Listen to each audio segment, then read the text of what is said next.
We are live from Mulcahy Stadium here in Anchorage, Alaska for tonight's contest between the leading of the pack, the 12-8 Matsu Miners and the Anchorage Glacier Pilots. The Miners come into tonight 12-8 and the Pilots come in at 7-13. This is a battle between the top and bottom teams in the Alaska Baseball League. 5 games separate the two. This is Brad Walker, and alongside me is Connor Mills will be on the call tonight for tonight's contest. And the Miners right now currently leading this season series 5-2 and have won the past 3 games against the Pilots. We'll run through your offensive starters for the Matsu Miners as they're the visiting team, so they'll start out with the bats. Batting leadoff in left field, Kona Quiggle, followed by the third baseman Tyler Bozetti, and in the 3 spot is right fielder Austin Pinerini. And cleaning things up today is first baseman Spencer Henson. In the 5 hole, Aaron Walters, he's the man doing the catching tonight. And the designated hitter, Hunter Dump, bats 7th. In the 8th spot, second baseman Connor Denning, or rather in the 7th spot is second baseman Connor Denning. In the 8 hole, center fielder Braden Merritt, and rounding things off in the 9 spot is shortstop Drew Swift. And they will face a familiar face on the mound for the Pilots, right-handed thrower out of Anchorage, Alaska, and by way of Grand Canyon University, Dalton Chapman. Chapman, the right-hander, he started 3 times this season. His record to date is 1-2 with a 2.81 ERA through 16 innings pitched. He has 7 strikeouts with 7 walks, so been effective for the Pilots on the mound.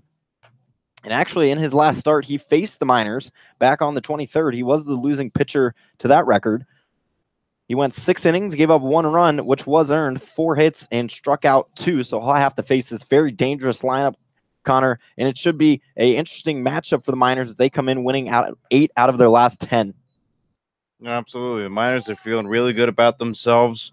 You know, they broke out the bats, of course, earlier in the week against the Oilers. They did it again yesterday against them as they retook the lead for the second time. It's going to be a fun rest of the summer if they can keep this up. It really should. And the Pilots sort of on the other side of the spectrum, coming in tonight at 3-7 in their past 10 games. So they look to get the ball rolling. Nevertheless, it looks like Chapman's throwing his warm-up pitches as Kona Quiggle steps in for the left side of the box, and we are ready to get things going here from Mulcahy Stadium between the Matsu Miners and the Anchorage Glacier Pilots. The first pitch is on its way, and it's swung on and missed by Kona Quiggle. So we'll start tonight's game on a 0-1 count. Once again, this is Brad Walker, and alongside me tonight is Connor Mills. As Chapman winds and delivers, his second pitch to Quiggle is fouled off, and it actually bounced back up and hit him sort of near the left ribs, but he shakes it off quite well. Kona has just been on an absolute tear of late as his batting average creeping up ever so slightly to 300 at a clip of 299 right now, which is good for second best on this Miners team. And tied for 5th in the ABL. He takes a high and inside ball, and the count is now at 1 ball and 2 strikes to the leadoff man, Kona Quiggle, to begin tonight's game. Quiggle stands in, slightly open stance. Real tall stance, however. The 1-2 from Chapman, that misses low. Quiggle has worked it 2-2. So 2 teammates, both out of Grand Canyon University, definitely are familiar with each other. And as I mentioned, Chapman from right down the road in Anchorage, Alaska. So his 2-2 pitch, it's a fastball that misses low. Kona Quiggle has worked the count full. Quiggle's done a nice job all season long, really working these pitchers to begin ball games.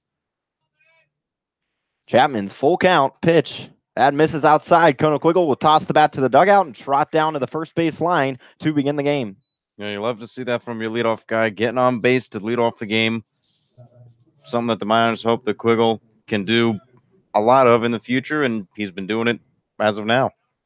Really doing a great job for the Miners, especially out there on the base paths. 3 stolen bags on the season. That brings up Tyler Bozetti. It'll be the first righty-on-righty matchup tonight, so Chapman will work out of the stretch. He'll pitch. Bozetti looked to bunt, but he pulls it back as that fastball was outside, barely nips the outer edge for strike 1. Tyler Bozetti out of the University of Nevada, Reno, and hails from Vacaville, California, where his senior year, his high school set the single-season record for wins in a regular season. Unfortunately, fell just short in the playoffs and making it a state run as he looks at a ball outside. Counts now 1 ball, 1 strike. Nobody out as Tyler Bozetti's the second hitter of this ball game between the Miners and the Pilots. You know, it's always tough in high school You have a great regular season. By the time you get into the postseason, everybody gets a little bit tired. The adrenaline's flowing because, you want to win. You want to go into the postseason, but then again, the wear and tear of the regular season does bring you down. So the third baseman, Kosas, will be a little in, and Quiggle is on his move. The throw down as well before Quiggle gets to the bag. He actually tries to jump out of the way of the tag. Nevertheless, Aruda tags him out for out number 1 of this game. Quiggle didn't get quite a great jump there, Connor. Seemed to be a little behind Chapman's delivery, and Gangwish has a great arm behind the plate. Yeah, good defense from Gangwish. He snapped up, fired right after the throw, so hats off to him. So Chapman will toe the rubber and work out of the wind once again. And his 1-2 pitch to Bozetti is tapped right back to him. Nice backhanded stop from Chapman as he throws over to first for out number 2. So it's been 2 pitches. The past 2 pitches have resulted in 2 outs for the Miners after getting their leadoff man on. And with no one on base, stepping in the left-handed hitting right fielder, Austin Pinarini. Pinarini's had him, just like much of this Miners lineup, a great start to the season. He's had an RBI in the past 3 out of 4 games played for him. So no one on right now. The only way he would get that RBI is if he shot one over the fence. First pitch into Pinarini, misses inside. Defensive alignment for the Pilots. Gangwish is the man behind the plate. Kosas at third. Aruda at short. Cosgrove at second. Parker at first. Daniel in left. Gerard in center. And Stigler is out and right for the Anchorage Glacier Pilots. Chapman misses outside again. Counts at 2-0. 2 down, top of the first inning. We haven't seen any score yet to begin this ball game. Chapman winds and delivers. He misses outside once again. So Austin Pinarini doing a nice job working the count in his favor, 3-0. So Chapman's 3-0 pitch. Pinarini taking all the way as that fastball hit every single inch of the zone. And the count is now at 3-1. Chapman's hitter's count pitch is bounced foul. So Chapman, after falling behind 3-0, has now worked it full.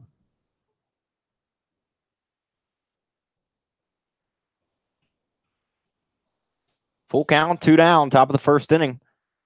The payoff pitch gets Pinarini to swing through for out number 3. So the Miners get their leadoff man on aboard with a walk, but unfortunately he was caught stealing and then are set down in order after that. So 3 up, 3 down for the Miners, and they put a goose egg out on the scoreboard to start the first inning. You're listening to the Mat-Su Miners on Mat-Su Miners Radio.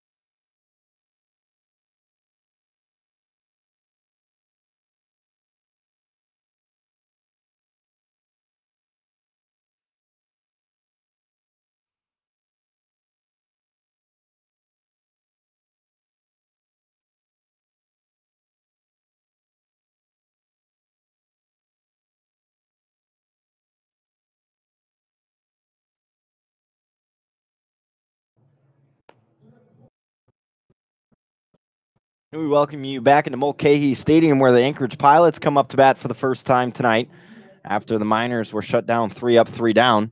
The Pilots' order goes as follows. Leading things off for the Pilots is shortstop Jordan Aruda, followed by second baseman Jake Cosgrove. In the 3 spot is left fielder Braden Daniel, followed up by the designated hitter Emilio Nogales. And in the 5 spot is center fielder Zechariah Gerard, followed by the third baseman Garrett Kosas. And the last 3 hitters of the Pilots lineup, first baseman Grant Parker, catcher Mikey Gangwish, and right fielder Alex Stigler. They are on to face tonight Nolan Monahan, left-handed thrower out of Wasilla, Alaska. Nolan, this is only his 3rd appearance today, 2nd start. First time he's pitched in 19 days. And actually, his last appearance was against these Pilots, where he went two innings, gave up 2 runs, both earned, 3 hits and 2 walks. On the season, Nolan, through 2 appearances, has gone 6 innings, has 4 strikeouts, and allowed 5 hits. So Nolan, it seems like right before we start this one, has a bit of a nosebleed. Yeah, he does. Pitching coach Jeff Erlab and the trainer Mary was right on that as he threw up a warm-up pitch.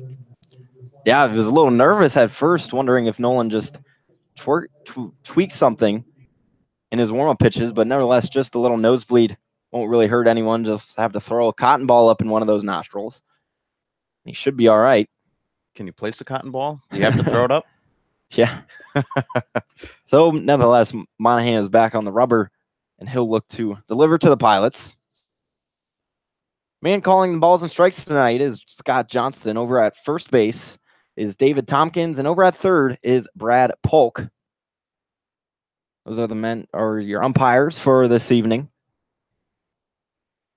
As mentioned in Mulcahy Stadium tonight, and the Miners are winners of 5 of 7 against the Pilots. They've won the last 3 and have a run differential of +10. So the Miners have really done a great job of obviously beating the Pilots of late, but nevertheless doing a great job of it. And the standings, Miners just retook the lead last night over the Oilers. They're 12-8. And the Oilers in second at 12-9, a half game back. The Chinooks are even at 10-10. There are 2 games back and 2.5 back, or the Anchorage Bucks, who are 10-11 and in the basement, as we mentioned before. 5 games back are the Pilots at 7-13. So after the little delay where Monahan had to get some treatment, we're ready to get the bottom half of the first inning started with Jordan Arruda, the left-handed hitting shortstop. As Monahan misses outside, he's a left-handed hurler. As we mentioned, Monahan out of Wasilla, Alaska. So his 1-0 pitch to Arruda just misses high. Counts now 2 balls, no strikes. Nolan, back in high school, pitched back-to-back no-hitters for Wasilla High School on their way to a regional title. So really a hometown hero. As now he's playing for the Miners. He misses outside. He's fallen to Arruda 3-0. And Arruda has 16 walks drawn, so he definitely knows where the balls and strikes are. And he'll look at 4 straight balls to begin this Pilots hitting night. And Monahan will have to work out of the stretch here in the bottom of the first inning. No score, as we're only through 1 Glacier Pilot batter. And that brings up Jake Cosgrove, the second baseman, right-handed hitting out of Seattle University. This is only his 4th game of the season. So far, he only has 1 hit through 6 at-bats. Does have an RBI, however, and 1 walk. Yesterday went 0 for 1 in a pinch hit appearance. So Monahan from the stretch takes a look over at first, and he'll pitch into Cosgrove, who looked to bunt, but it actually skied over to the right side a little bit and out of play. So Monahan gets his first strike of the night. If you're Monahan, haven't pitched in 19 days, it's all about finding your groove. So he comes set from the waist. Cosgrove showing bunt, so creeping in is third baseman Bozetti as Monahan checks over to first. Arruda, not a real big lead, even though he is the ABL steal leader with 10. Have to be wary of him. So Cosgrove, the right-handed second baseman, stands in, showing bunt. Monahan's pitch is right to the bat, and it's actually bounced back up, and it will hit Cosgrove's bat. So Monahan now ahead in the count 0-2, and with a chance to strike out Cosgrove instead of a sacrifice bunt. You know, a play like that went against the Miners earlier in the season, but the difference between then and now, when he fouled it off, he was still in the box. When he fouled it off before, he was out of the box and he was called out. So that one's just a foul ball. So Nolan Monahan ahead in the count 0-2. Takes a long look over at first. Now deals into Cosgrove, who was thinking about bunting but pulled back as that fastball was in the turf. Now the count's at 1 ball, 2 strikes. Nobody out. Bottom of the first inning, no score yet.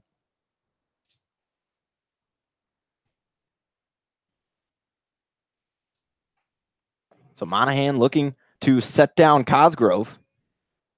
His 1-2, sort of quick pitches, doesn't quite have that big leg kick this time, and it misses inside. The count's now at 2 balls, 2 strikes.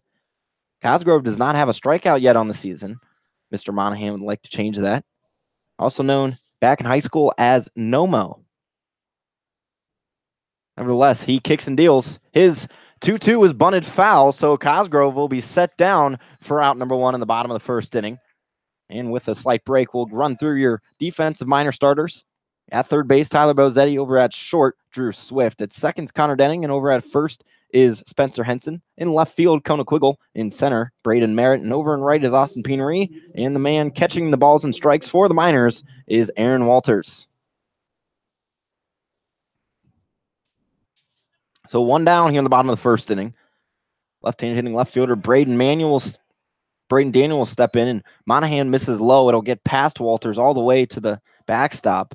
So that'll advance Aruda 90 more feet. And the Pilots now have a runner in scoring position with just one out here in the bottom of the first. Well, it looks like a little miscommunication between Monahan and Walters. Walters just kind of came up a little too early on the pitch and just went right underneath him. So they'll have a little mound meeting to discuss what kind of pitches Monahan wants and where he wants them. And he'll face Braden Daniel, who's second on this team in hits and batting average with 17 hits and an average of 266. He's only 8 of 23 against the Miners. So that's not a bad clip, and he hasn't had a hit in 3 games, and Aruda's on the move, so a hit-and-run situation. Nevertheless, it's sky to even the left. Kona Quiggle takes a few steps back and makes the catch for out number 2. So Monahan, after allowing Aruda on the walk, has gotten back-to-back outs for the Miners, and he looks to keep cruising. Good play by the Miners. Getting the fly ball. Nice pitch from Monahan, especially with the hit and run on. So with 2 down, the designator Emilio Nogales stands in. He's left-handed hitting, and he looks at a strike outside. So Monahan ahead in this count, 0-1. No score in the bottom of the first inning. We have 2 outs here at Mulcahy Stadium. Monahan comes set from his waist, peaks second. Now motions to the plate. Is 0-1. Nice off-speed pitch. Got a nice good from the dugout, and he's ahead in the count, 0-2 with 2 outs.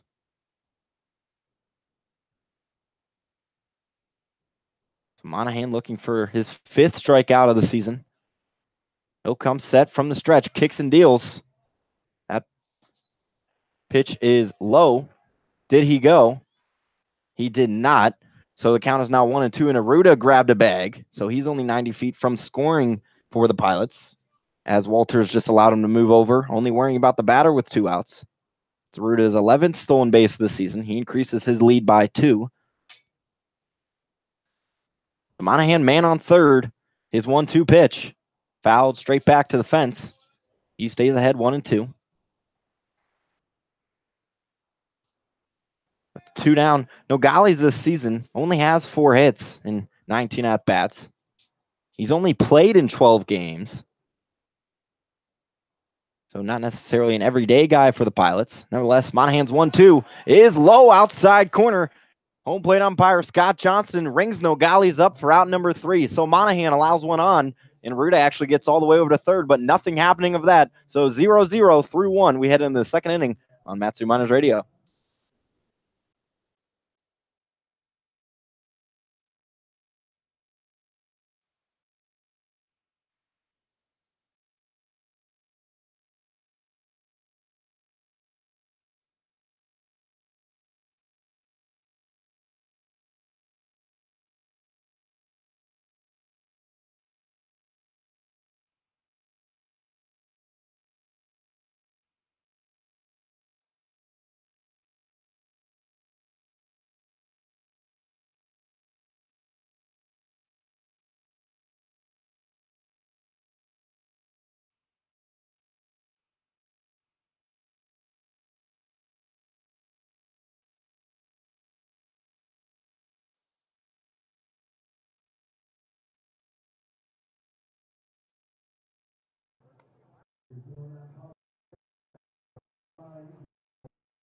No score through 1 inning of play here at Mulcahy Stadium between the Miners and the Pilots.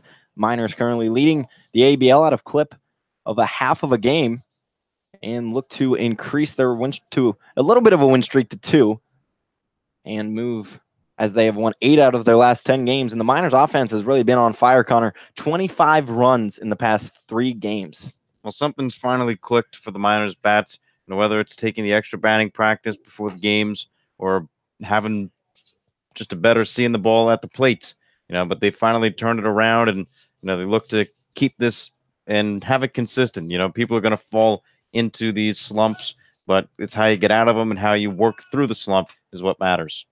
And I think a really thing that's helped out is all these players seem to be having more and more fun. They're really getting to know each other, joke around a lot more, and that chemistry is really showing on the field, especially through defense and offense.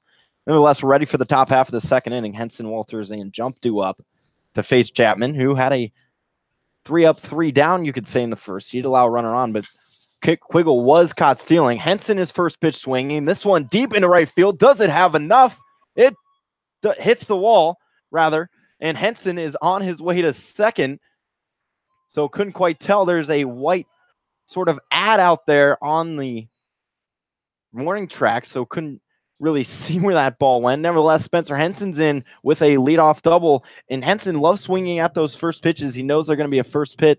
It's going to be a good pitch, and he capitalized right there. Well, off the bat, I thought that was out. That was a towering shot out into right field, and Henson has all the power in the world. So that's a great hit from him, and the Miners with an excellent chance here to score. Henson's fourth double of the season. That is now tied for second on the Miners. And his sixth extra base hit of the season. So the Miners runner in scoring position with nobody out as catcher Aaron Walters stands in. Left-handed hitting out of Texas A&M. So Chapman worked out a stretch for the second time tonight. His first pitch to Walters is swung on and flied out over to the left side out of play. So this time, first pitch swinging works out in Chapman's favor, delivers him a strike.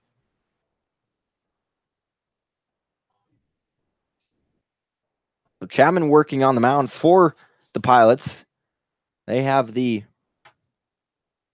fifth-ranked ERA in the league at a 4.10. Walters lines one softly out in the left field, and moving over to his left and making the catch is Braden Daniel for out number one. Going back to the ERA, the Pilots rather at a 4.1 clip, and the Miners have a second best ERA in the ABL at 2.73. So the Miners pitching staff has definitely been the backbone of this team, but the hitters want to start doing their job as well, making up for some of the lack of play. So with one down, Hunter Jump stands in, the left-handed hitting designated hitter. He's first pitch swinging, so that's foul and out of play. So the first three batters now this inning for the Miners have swung on the first pitch. Henson got a double. Walters fouled it off along with Jump.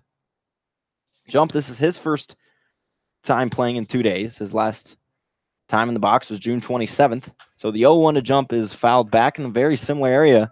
He's now down on the count 0-2.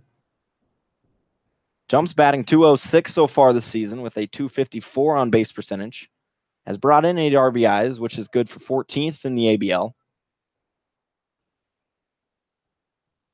So Chapman comes set. His pitch into Jump. That misses just high. And Jump's bat stays alive. 1-2, one down, top of the second inning, no score. Miners got the first hit of the ball game with Spencer Henson leading it off with the double. Chapman comes set, takes a look at second, now kicks and deals. And Jump grounds one right up the alley. This one hits Chapman off the foot. Aruda came up, tried to make the play, faked the throw down to first to try to get Henson jumping, but Henson stayed true and is at third. And now the Miners have runners on the corners with only one out for second baseman Connor Denning. Well, Hunter jumped down in the count 1-2. It was a great at-bat for him to hit it right up the middle. Now, whenever you're at the plate, the hit up the middle is something you want to do. So that's a great at-bat, and took a lucky bounce off the pitcher Chapman. And not only for the Miners, but in baseball in general, it's always good to hop out of that early lead, get a nice quick start, as the first four innings can really make or break a ball game. Nevertheless, the Miners have a chance to put one run on the scoreboard with only one out and the runners on the corners. So Denning stands in. He's a switch hitting second baseman. Going to bat from the left side against Chapman. He'll look at a ball outside. And Connor Denning in the last game went 2 for 3, in which that was his his first multi-hit game of the season. As Chapman checks first, Jump dives back in time. Denning also has 2 hits against the Pilots as well. Starting to get some more at-bats with the absence of Caleb Van Blake, who is attending his brother's wedding. And Denning chops one over to the second baseman, Cosgrove, he'll make the nice play, ranging over to his left in a spinning throw, but it does bring in Spencer Henson, and the Miners strike first here in Anchorage. In the top of the second inning, they lead the Pilots 1-0. That's what it's all about, Connor. Getting guys on, moving them over, and bringing them in. Well, good piece of hitting from Denning. A ground ball, a base hit, a long fly ball would have brought in Henson, and he was able to put the bat on the ball. So Henson scores on the fielder's choice. Jump also moves over to second. So the Miners still with a runner in scoring position as Chapman misses outside to Braden Merritt. 2 down, top of the second inning. The Miners with the newfound lead, 1-0 over the Pilots. Chapman's 1-0. Gets Braden Merritt to swing through. The count's now tied at 1 with 2 outs. Merritt is batting .229 this season. Family in town. We met his parents the other night, so a little shout out to them. Chapman's 1-1 into Merritt, has him swinging through, and now he's down on the count, 1 ball, 2 strikes. At Braden's and the next batter up, Drew Swift's parents as well. Really great families. They've raised 2 great sons. So Merritt's down on the count, 1-2 with 2 outs. Chapman comes set from his waist. His pitch. Swung and missed by Braden Merritt. Chapman gets his second strikeout of the night and out number 3, but not before. The Miners score on 2 hits and lead the Pilots 1-0. We head into the home half of the second inning on Matsu Miners Radio.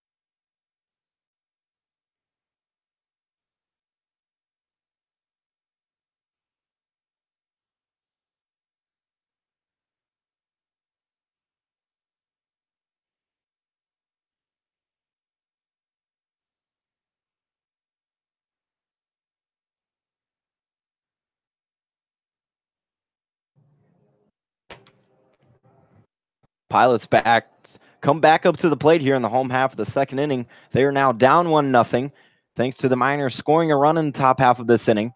Monahan out there for a second inning of work. And the Pilots really have been struggling against these Miners. They come into tonight with a batting average of 182 and only scoring 2.6. Whereas the other side of the table, the Miners come in batting 240 and averaging 4 runs per game. So they've been bringing the lumber against this Pilots team. Nevertheless, Gerard, Kosas, and Parker do up for Anchorage. And Gerard will stand in. He'll bat from the left side of the dish. And he'll face Nolan Monahan, who allowed the leadoff runner on, and Arruda got over to third, but then Monahan set down the next 3 batters in order. It's his first pitch into Gerard, misses high. Count now 1-0. Bit of a cloudy day here in Anchorage. The sun just peeking through. Monahan's winds and delivers. His 1-0 fastball misses low. So Monahan sort of struggling out of the gate on batters. Not falling behind too bad, but he's found his way out of it, obviously, not giving up a run in the first inning. Counts now 2-0. Monahan looks in, kicks and deals. His fastball hits the inside corner for strike 1. 2 balls, 1 strike, nobody out in the bottom of the second inning. Miners leading 1-0. As Gerard stands in left-handed hitting, he now flies it over and out of play. Monahan has worked the count to 2-2.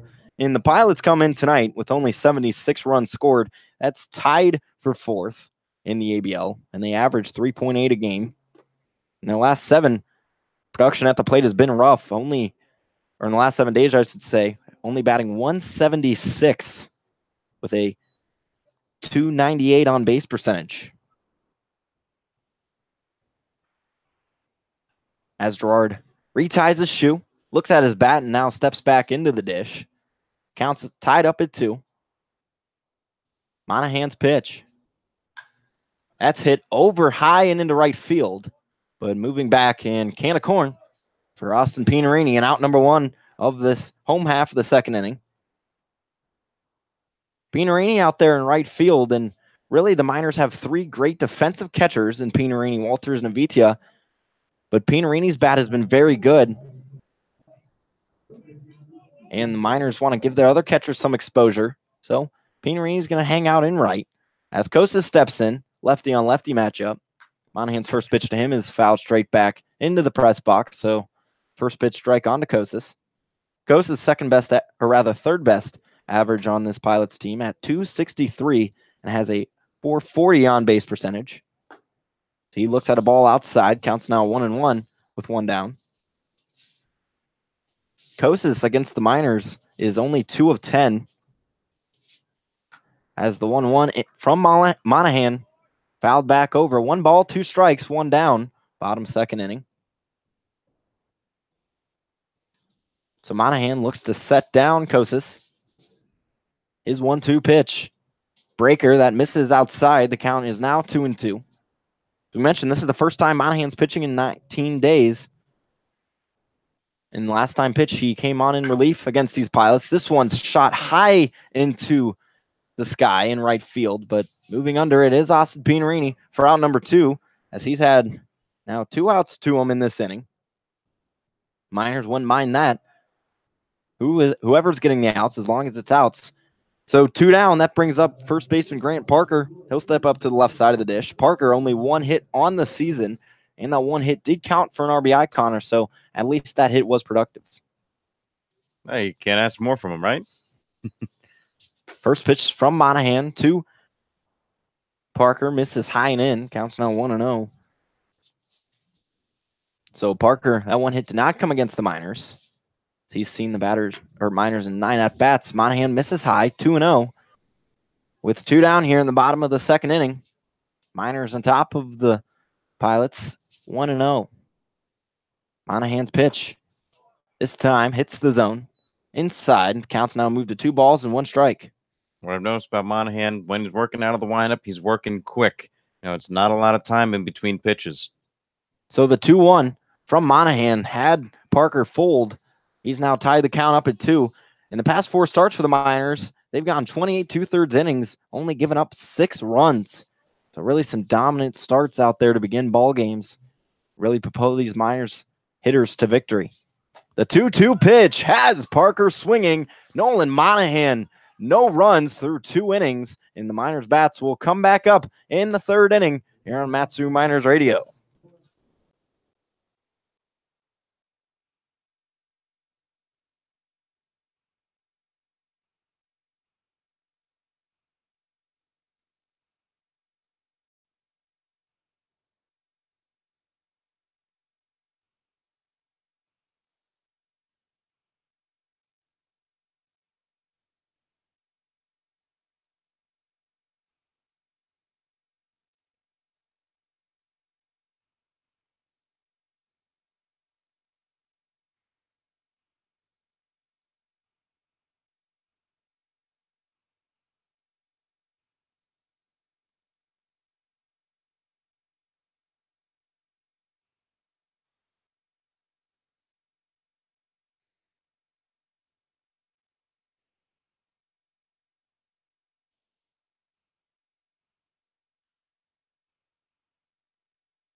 Welcome back into Mulcahy Stadium, where we just saw a strange, I don't know if strange is the word to describe it, but interesting moment of events. There was a kids race between 2 young children, and it was a race around the bases. One started out going towards the third base, and one went going to first, and they met at second simultaneously and ran into each other.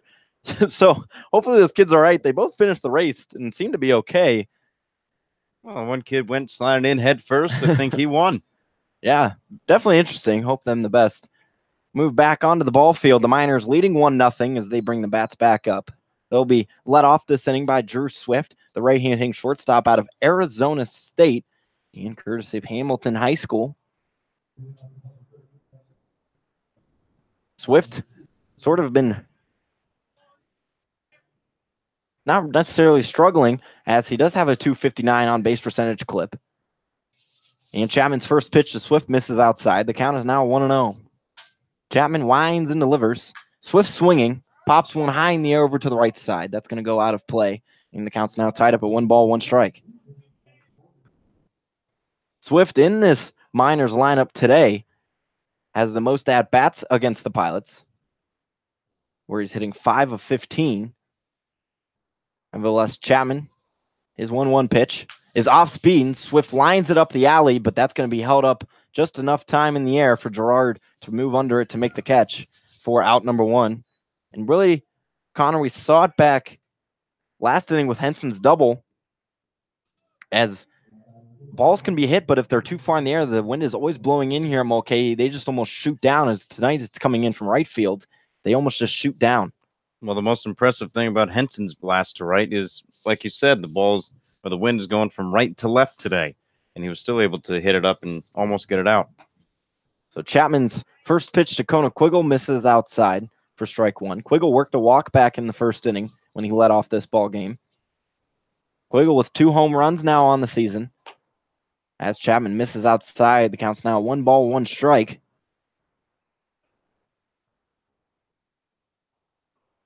So count's tied up at 1 with 1 out here in the top of the 3rd inning. The Miners leading 1-0. Chapman's pitch into Quiggle hits the inside corner. The count's now 1-2. Mentioned the Miners come in tonight with a first place batting average of 243. The Pilots are 4th at 201. As Quiggle pops one out of play to the left side. Count will stay at 1-2.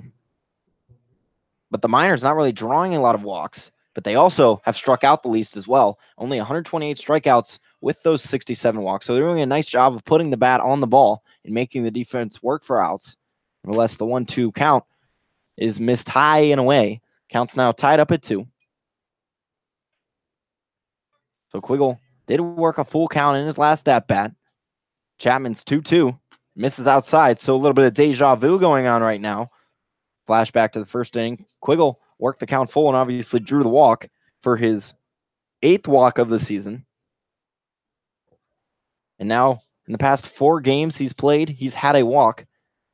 So the full count pitch to Quiggle once again misses outside. So just as the first inning, Kona Quiggle will reach on a walk. The only difference is this time there's 1 out for Tyler Bozzetti as he steps in. Bozzetti grounded back to the pitcher in the first inning. And Bozzetti yesterday made a really nice diving stop that could have saved some runs eventually over at third. And really nice play down to second when everyone thought he was going to first with it. Nevertheless, he stands in from the right side of the dish. So Chapman, for the 3rd straight time tonight in the top of the 3rd inning, will work out of the stretch. He misses low and inside to Tyler Bozzetti. And Bozzetti, he's got good hands. Naturally a shortstop, moved over to third base, and he's adapting pretty well. As Chapman's pitch hits the upper part of the zone, moves the count to 1-1.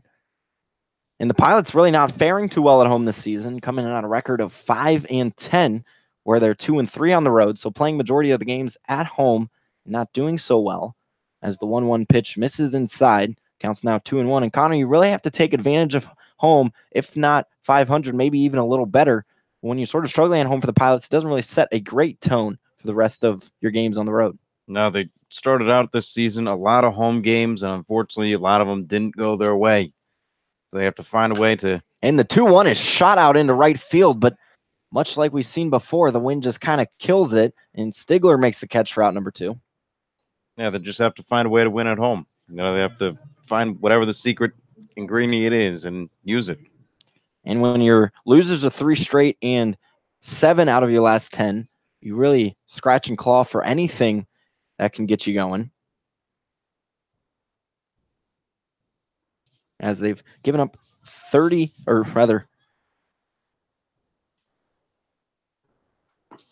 4 runs allowed per game in their past 10 games.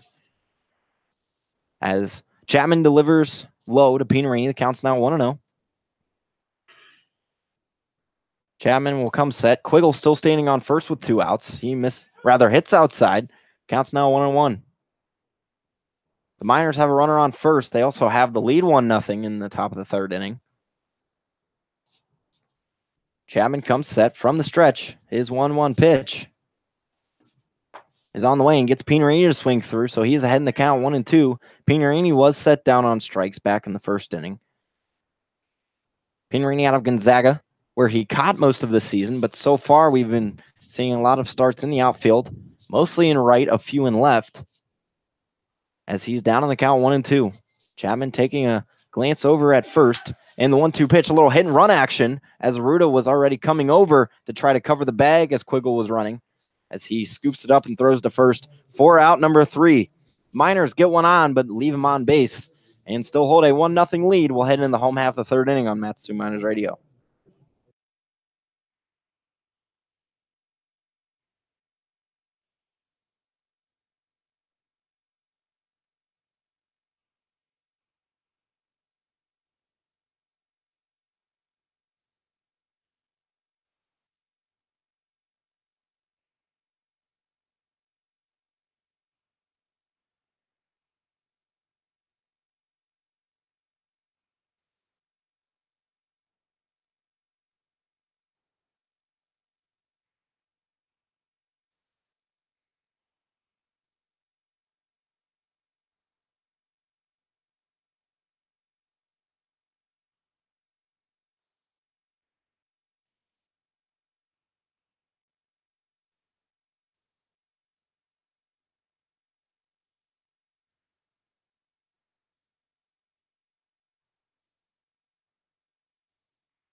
Welcome back into the bottom of the 3rd inning here at Mulcahy Stadium. Miners on top of the Pilots 1-0. As Mikey Ganglish will step in to face Nolan Monahan on for his 3rd inning of work, which is already going into longer of what he did back the last time he saw the Pilots. Only 2 innings pitched. So if he can record one more out, it would attest to his 2nd longest outing of the season. He'll face Mikey Ganglish, the catcher, who just had his first hit 6 days ago. Monahan's first pitch to Ganglish nails the outside edge for strike 1. And Ganglish, this past spring at the Colorado School of Mines, through 55 games played, batted .373 for 86 RBIs and 24 home runs. So he tore it up this past spring as he looks at a ball low. But so far, transitioning into summer season isn't quite doing nearly as well. Would like to change that sooner rather than later as we're moving into the middle part of the season. As Monahan misses outside, the count's now 2-1. And the Pilots, really, offense isn't doing all out well. Only 4 players above 250 as Ganglish pops one over to the left side in foul ground. Moving over in that coach's box on the 3rd base side is Tyler Bozetti, making the catch for out number 1. So Ganglish is set down, and his struggles will continue. That brings up the 9-hitter Alex Stigler, the right fielder. He'll bat from the right side of the dish. He's reached base in 2 out of the past 3 games he's played. Last time he was up to the plate was actually a few days ago on the 26th, where he went 0 for 2, had a walk and a strikeout. He pulls out the bunt, but pulls it back. And the pitch was a called strike, so he's down the count 0-1. Monahan winds and deals his 0-1 pitch. This one lifted high over to the right side. Henson moving under it. Near the fence over there, he makes the catch for out number 2. And Monahan now has set down the first 2 batters for the 2nd time tonight as he put the Pilots down in order in the last inning. Spencer Henson with the nice catch. And that brings up Jordan Arruda. Arruda's really been the vocal point of this Pilots offense. Came in with the 4th best batting average in the ABL at .303 and a .446 on base percentage. He stands in with 2 outs. He flies one high in the air to the left side, but just out of play as Kona Quiggle looked like he was trying to jump the fence.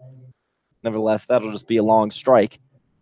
Quiggle always hustling out there. Yeah, he really is. And just another personality to add to the list on this Miners team. So Monahan working the 0-1 Misses outside. The count's now 1-1. The Miners tonight wearing the green jerseys with yellow lettering and numbering with a white outline with the white pants, green socks.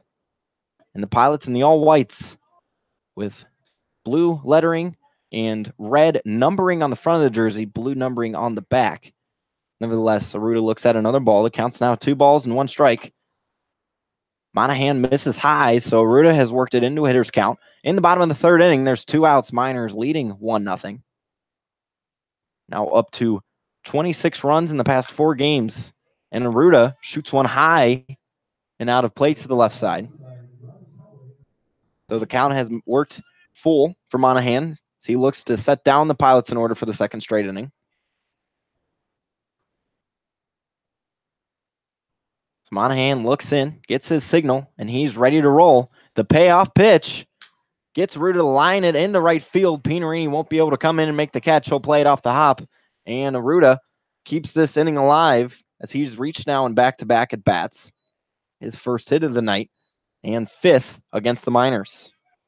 Well, he's the only one to have reached base at all tonight. Monahan has done a nice job sitting down the Pilots, and the one enigma for him is Jordan Arruda. And that's only Arruda's 2nd hit in his past 13 at-bats. He started off the season so hot, has sort of cooled down a little bit, but nevertheless still up in a lot of statistical categories. As he stands on first, Monahan looks at him and then motions to the plate. He misses low, 1-0 to Jake Cosgrove. As we mentioned, Cosgrove only his 4th game of the season. He bunted foul and out back in the 1st inning. He's out of Seattle University, where this past spring he batted .308 in 49 games played with 26 RBIs. He puts one right up the alley, but right to Braden Merritt's glove for out number 3. Monahan allows a hit with 2 outs, but Arruda will stay on first as he watches the 3rd out be caught by Braden Merritt. And the Miners bats come back up, leading 1-0. We head into the 4th inning on Matsu Miners Radio.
It's the top of the 4th inning here at Mulcahy Stadium.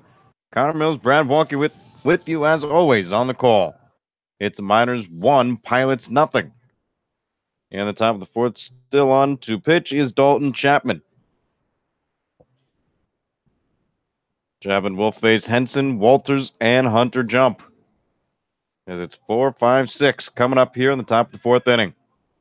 Henson, his last time up, blasted a long double deep into right field. Almost went out. That hit the fence. With the last hit, Henson's batting average now up to .364 on the season. First pitch from Chapman, swung on a miss by Henson. Count goes to no balls and 1 strike.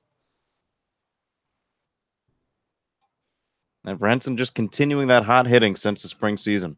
He really has, and now leading the ABL in batting average. He's just been a very strong spot in this Miners batting order. The 0-1 from Chapman on the way, taken on the outside corner for a called strike. Henson didn't agree, but the count goes to no balls and 2 strikes. The breaking pitch that found the outside corner from Dalton Chapman.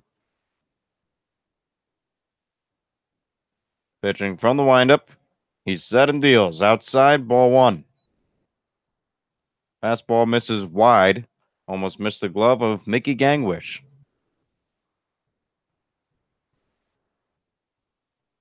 The 1-2. Inside and in the turf. Evens up the count at 2-2. So Henson not normally known for working pitchers, making Chapman work for this out. 2-2, nobody out. The pitch, did he go? And the first base umpire, Dave Tompkins, punches out Spencer Henson. Henson, a slight hesitation on the swing, and according to the first base umpire, he went around. So that's first out here in the top of the fourth inning, and that brings up Aaron Walters. Walters' first time up, flew out to left field. So he stands in for the first pitch, swung on and fouled off on the left side and out of play. An interesting, Tompkins rung up Danny Wright yesterday in a questionable call. Does the same right now for Henson. Could have went both ways. You could say a pitcher's umpire. As fastball catches the outside corner on Aaron Walters, count goes to no balls and 2 strikes with 1 away here in the top of the fourth inning. Dalton looks in, and he's ready. Swung on. This one's poked out into left field, taking a couple steps back is Daniels, and he makes one-hand grab. So Aaron Walters is retired with Hunter Jump due up now. And Jump's sort of been struggling of late, sort of falling in and out of the order due to the recent struggles, but he did have that hot start and is still looking to regain that momentum. And everything kind of has a way of working itself out. Everybody will get a good amount of at-bats here in the ABL as the first pitch is taken low and away for ball 1. And not everyone as a minors hitter can hit great at all times. Some guys are going to struggle, and some are going to do really well. 1-0 misses, make it 2 balls and no strikes.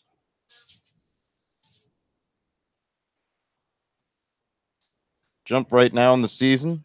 He had a single in his first time up, and that rose his average to 219 as he grounds this one up the middle, making the play as Aruda firing over to first in time, and the side is retired.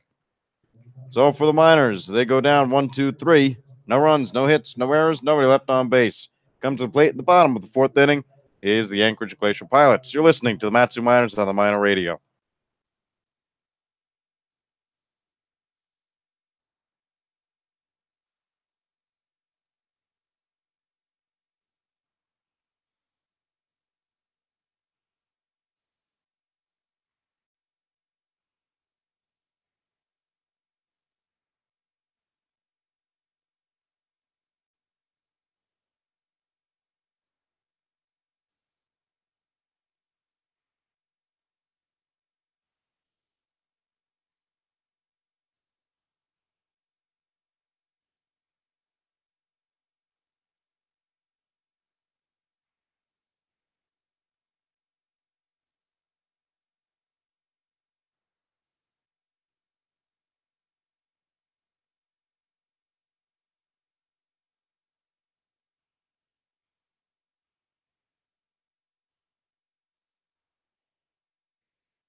It's the bottom of the fourth inning, and for the Miners, a new pitcher on the mound, Jake Terry, out of Oklahoma University, hometown Sand Springs, Oklahoma. Listed as 6'4", 193 pounds. He comes in on relief for Nolan Monahan. Monahan went 3 innings without a hit, no runs, a walk, and 3 strikeouts in a successful return to the mound. As I said, first time pitching since June. Well, since the 19 June days. 10th. June 10th. And it really was a quality start for Nolan. 3 innings pitched, didn't give up any runs, did his job, not really known as a typical starting pitcher on this staff, just did his job, much like the rest of the Miners are doing tonight. A first pitch from Terry into Braden Daniels, high and away for ball 1. Daniel against Monahan flew out to left field. It is only at bat as the second pitch misses low and inside. Count goes to 2 balls and no strikes with nobody out here in the bottom of the 4th.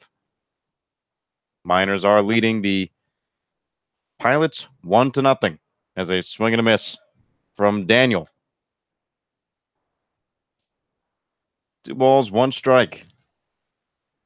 Is Jake Terry pitching from the windup, the big righty. Manny deals, swung on, line drive out into right center field for a base hit. Cutting it off, coming in from center was Braden Merritt. So 1 batter faced for Jake Terry. It was a single for Braden Daniel. And Braden Daniel has decided to hit it to Braden Merritt now twice, or rather just once, but a little Braden to Braden connection right there. Only difference, B-R-E-Y, and for our Braden, B-R-A-Y. As Emilio Nogales bats in from the left side, taking a couple steps off first was Daniel, but he does not go as the pitch is a strike. No balls and 1 strike with nobody out here in the bottom of the 4th inning. And also Braden Daniel is O-N, Braden Merritt is E-N. So there's just a slight difference. There we go.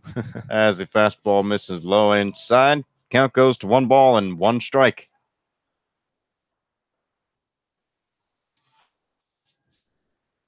Jake Terry on the season has a loss on his record, an ERA of 4.9 in 3 games, 2 started. Has gone 7 1/3 innings pitched, got 8 strikeouts, and equals 8 walks. As that one misses low for ball 2. Also has allowed 4 hits coming into today with the Daniel hit, make it 5. His last time out was June 26th in the Oilers game where he scored 17 runs. As the count sits to Nogales, 2-1, and on the move is Daniel. The throw not in time. It gets by Swift and Denning. Braden Merritt has the ball, throws it into Swift. So Braden Daniel steals second base and gets over to third. On the throw by Aaron Walters. So right now the count sits at 3 balls and 1 strike with nobody out and a runner at third against the pitcher, Jake Terry. Daniel with 5 stolen bases now on the season. The 3-1 from Terry. High, ball 4. So a single given up to Braden Daniel and a walk given up to Emilio Nogales puts the runners at the corners as he'll have to pitch out of some trouble here in the bottom of the 4th inning. Miners 1, Pilots 0. And it was an interesting decision to pull Monahan early as he did only give up 1 hit and only allowed a walk. So surprising to see him come out early. You got to hope Jake Terry can work out of this jam. So Zachariah Gerard stands in. He flew out to right field against Monahan back in the bottom of the 2nd. First pitch from Terry's high and inside for ball 1. And Terry just having to locate his pitches better as he goes through this Pilots lineup. Put in there against the 3, 4, and 5 hitters who are due up. This is the number 5 in the order as he lays down a bunt. It goes right back to Terry. He looks back in indecision, throws over to first, gets him in time. Indecision by Jake Terry as the runner on third was coming home, Braden Daniel. So Daniel almost steals a bag there on a bunt. And Terry's going to walk all the way back towards second base to talk to the umpire, Dave Tompkins. And meeting him at the mound is going to be the catcher, Aaron Walters. So Jake Terry charged in on a bunt from Zachariah Gerard, had the ball in his glove, instead of going to home plate, he instead hesitated, went to first base, and a run will score. So this ball game is tied here in the bottom of the fourth with only one out and a runner on second base. Now batting Garrett Kosis as he takes first pitch low and outside for a called strike. Interesting part of that last play is it really wasn't a great bunt from Gerard. Really shot right back to Terry, but he did not look over to see what that runner from third was doing. Immediately had his attention to first, which caused the hesitation, and the Pilots almost got another runner on out of it. Walters with a good block. Count goes to 1 ball and 1 strike against Garrett Kosis.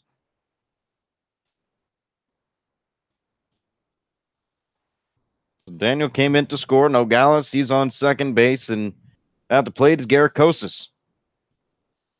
Count 1 ball, 1 strike, 1 away. Here in the bottom of the fourth inning, the pitch from Terry swung on, a tapper right back to him. He has it this time, and no hesitation. He throws it over to first, a lob. Henson had to jump up, and he used his weight to come back down.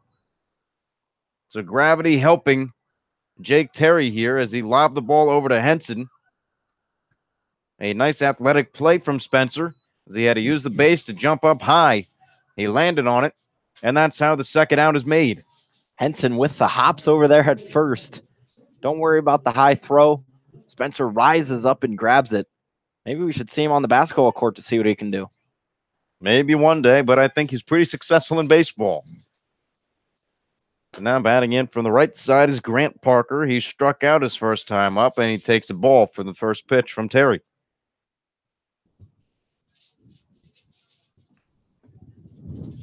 The 1-0. Low and away for ball 2. 2 balls, no strikes, 2 outs in the bottom of the fourth inning. The Pilots have tied this ball game up between the Miners and themselves. The 2-0 swung on a missed from Grant Parker. Parker really 1 strike. Really swinging off of his toes. Almost fell over from that swing. Was very confused by Terry's pitch. So Terry hopefully looking to confuse him again. As a pitch into Parker swung on, this one is lifted out into right field. Eyeing it up is Austin Pinarini. He comes in a couple steps towards the line and makes a catch. So in this inning, 1 hit, an RBI. 1 run, 1 hit, no errors, 1 left on base. The Pilots tie up the Miners as they come to the plate in the top of the 5th. You're listening to the Matsu Miners on the Miner Radio.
It's a new ball game here in the top of the 5th inning. This one is tied between the Miners and the Pilots at 1.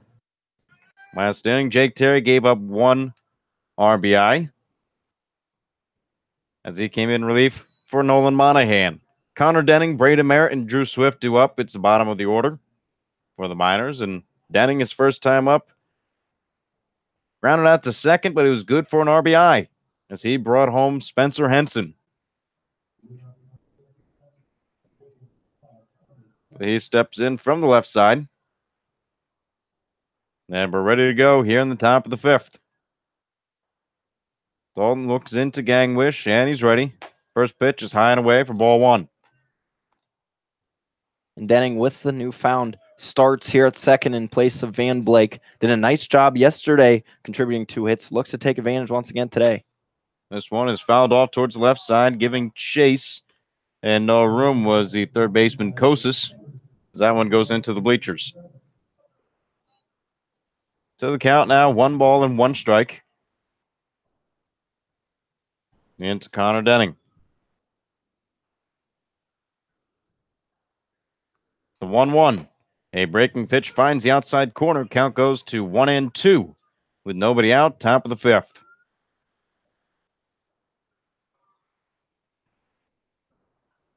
Denning right now batting .208. The 1-2 swung on, ground ball again over to second base. He has it. Light throw to first, and that's the first out. Good play from Cosgrove. Makes routine 4-3 put out. As that will bring to the plate Brady Merritt. And the Miners, they did jump ahead that early 1-0 lead with a bit of a spark in offense to start the game, but it really would like to add some more insurance for their pitchers as they've been really bringing a lot of bats, 26 runs in the past, now 4 games. First pitch into Merritt. He swings, fouls it back towards the left side and out of play. Merritt, he was the second strikeout of the game for Dalton Chapman. Chapman so far today has 3. A second pitch into Merritt. Misses outside for ball 1. Miners are a team that averaged 4.4 runs. They would like to get up to that total. The 1-1 from Chapman misses low and in for ball 2. Infield playing back except for third base. Kosis being wary of Brady Merritt's speed as he's known to drop down a bunt every now and then. 2-1 from Chapman. Inside ball 3. So Brady Merritt has worked himself into a favorable count. 3 balls, 1 strike, and 1 out here in the top of the 5th inning. Merritt with a lot of speed would be very nice to get him aboard. Chapman's 3-1. Taken for a called strike. Count runs full against Brady Merritt. Smart decision from Merritt there. He is a contact guy, so he's going to make the pitcher pitch to him. He has no trouble working a count. Chapman from the windup. He deals. A breaking pitch hits the outside corner. Strike 3 called. So Brady Merritt is retired on strikes for the second time today. And his friend from Hamilton, Arizona, now comes in from the right side. Drew Swift.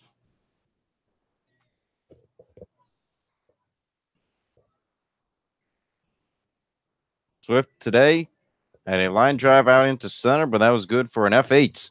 As he checks his swing, did he go? And this is, I will not say it's getting ridiculous, but it is a half-hearted swing. Count goes to no balls and 1 strike. I barely saw Swift's hands move. They did move a little bit, but I don't think that he whipped the wrist enough to get it above the halfway mark. 1 ball and 1 strike taken high and outside. And it's almost as if you plan to swing, you better take a full swing because first base umpire Dave Tompkins is going to punch you out anyway. 2 balls and 1 strike, make it 3 balls and 1 strike. As if there's anything close, Tompkins is just saying, I'm going with the pitcher on this one. And he gives him the strike.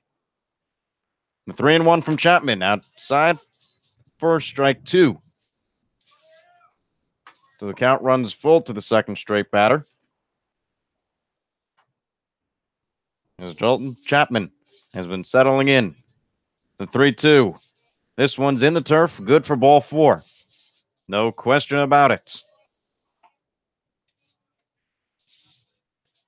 So Drew Swift is on base for the first time today, and now I'll bring the top of the lineup to the plate. Kona Quiggle. He's reached base twice so far, both with walks. Swift, a lot of speed, the best base runner on this team with 9 stolen bases already. So watch out for him on the pace paths. First pitch into Quiggle. This one's lined out into left field, slicing towards the line, and it gets over his head. Drew Swift rounding second. He's headed for third. BT rounding third and coming home sliding safe. A RBI double for Kona Quiggle as he gets the job done yet again for the Mat-Su Miners. It's the Miners 2, Pilots 1 here in the top of the 5th inning. Kona Quiggle doing what Kona Quiggle does, delivering in huge moments, giving the RBIs when the Miners need it. And here's some offense that we've been waiting for. They haven't had great bats in back-to-back games, but we might see it today already with 2 runs on only 3 hits. So wonderful production. And Quiggle's just been phenomenal so far in the early starts of the season. He's really hit his stride now, and, he was down in the lineup early in the season, worked his way to the top of the lineup, and he's been able to produce. And that's the thing. You mentioned the lineup change. When you're a coach like Ben Taylor with a new group of guys every year, you don't really know what your lineup's going to work with. So you got to change it up a little bit. And ever since he's put Quiggle in that leadoff spot, he's done nothing but produce. So you have to love it. And hopefully that success continues throughout the rest of the summer. Tyler Bassetti, first pitch swinging. Jordan Aruda has the ball, throws over to first in time, and that's the 3rd out here in the top of the 5th. So the Mat-Su Miners retake the lead thanks to a Kona Quiggle RBI double. It's the Miners 2, the Pilots 1. We'll be back with the bottom of the 5th inning when we return here on Mat-Su Miner Radio.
It's the bottom of the 5th inning. Mat-Su Miners 2, the Anchorage Glacier Pilots 1.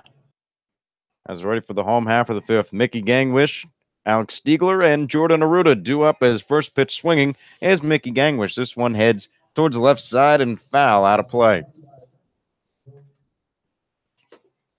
So a nice piece of hitting from Kona Quiggle as the Miners back on top. As he had a RBI double close to the end of the top of the 5th. We're here in the bottom of the 5th. And on the mound for second inning of relief is Jake Terry as Mickey Gangwish pops this one up into left field. Quiggle calling everybody off. He makes one-hand snag, and that's the first out.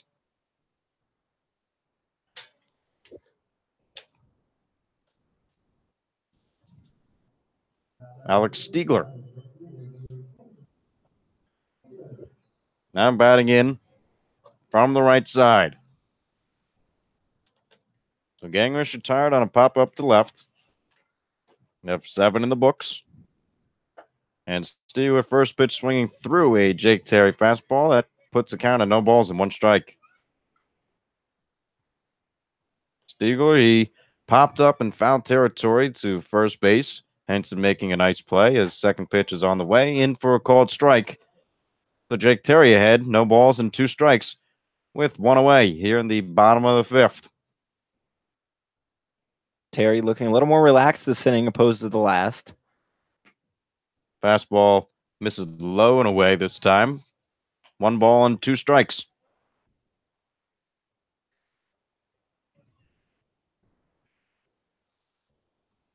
Stiegler batting 100 on the season. As he swings through this one, strike 3. Alex Stiegler goes down swinging. First strikeout of the day for Jake Terry. As he has 2 outs here in the bottom of the 5th. Yeah, Terry, real nice positioned off-speed pitch. Had Stiegler fooled, wasn't really even close to it. But that does bring up the tough part of the Pilots order. Tough indeed, as this was the tough out to get from Monahan. We'll see how Terry handles Jordan Aruda as the first pitch is in for a called strike. Maruda walked and made his way to third base as he watches a fastball go low. Evens up the count at 1 ball and 1 strike. So he walked and made it to third, didn't come around to score. And in the third, he had a single as he watches the fastball go on the outside corner. Count at 1-2. With 2 away, bottom of the 5th. Miners 2, Pilots 1. Terry's pitch fouled straight back and off the press box here at Mulcahy Stadium. Maruda stays alive.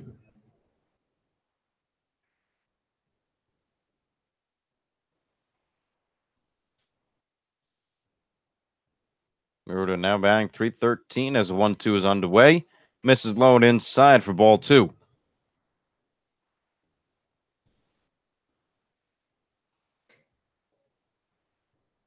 Infield straight away. Setti off the line. The 2-2 swung on and found straight back again. Maruda is on Terry's pitches. He's just a little bit under him, skying him behind us. So if he can square something up, it would be a hit. So Terry has to do a nice job of mixing it up. Terry pitching from the windup. He deals, swung on, line drive out into center field. Merritt having to come in. He makes a grab, and the side is retired. No runs, no hits, no errors, nobody left on base. Jake Terry with the clean inning of work. Here in the bottom of the 5th, Miners coming back to the plate in the top of the 6th when we return here on Matsu Miner Radio.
A new pitcher on the mound here in the top of the 6th inning. Cody Kerfman comes on in relief for Dalton Chapman. Chapman went 5, allowed 3 hits, 2 runs, both were earned, had 3 walks and 4 strikeouts. And for Kerfman, a right-hand pitcher, 6'2", 170 pounds, a sophomore from Mount Hood Community College. He hails from Anchorage, Alaska. Playing in his hometown stadium. Coming up to the plate, Austin Pinarini, Spencer Henson, and Aaron Walters. 3-4-5 due up. Back-to-back Alaskans for the Pilots. And Chapman's start wasn't bad, just unfortunately wasn't better than the past 2 performances of the Miners on the mound, with only 1 run given up. So we're about ready here in the top of the 6th. Kerfman's pitch misses high and outside for ball 1. Pinarini today, he struck out in the 1st and grounded out to short back in the 3rd. Kerfman working from the windup. A line drive ground ball through the diving glove of Cosgrove at 2nd, and Pinarini is on base with his first hit of the day. Pino, as they call him, continues this nice little hot streak he's worked, moving that average into the top 10 of the ABL, as it'll keep climbing as he's out there on first, doing a great job for the Miners, worked himself into the middle spot of the order. And there's a reason why he has been at that 3 spot for a long time. He's been able to produce for the Miners and has been one of their more consistent hitters on the team so far. And the other one, Spencer Henson. He's at the plate now against Kerfman as he takes a ball high and inside for ball 1. Henson today had a long double out to right field, came around to score first run of the Miners game. And then struck out in the 4th. 1-0. Fastball misses low. Count goes to 2 balls and no strikes with nobody out here in the top of the 6th inning.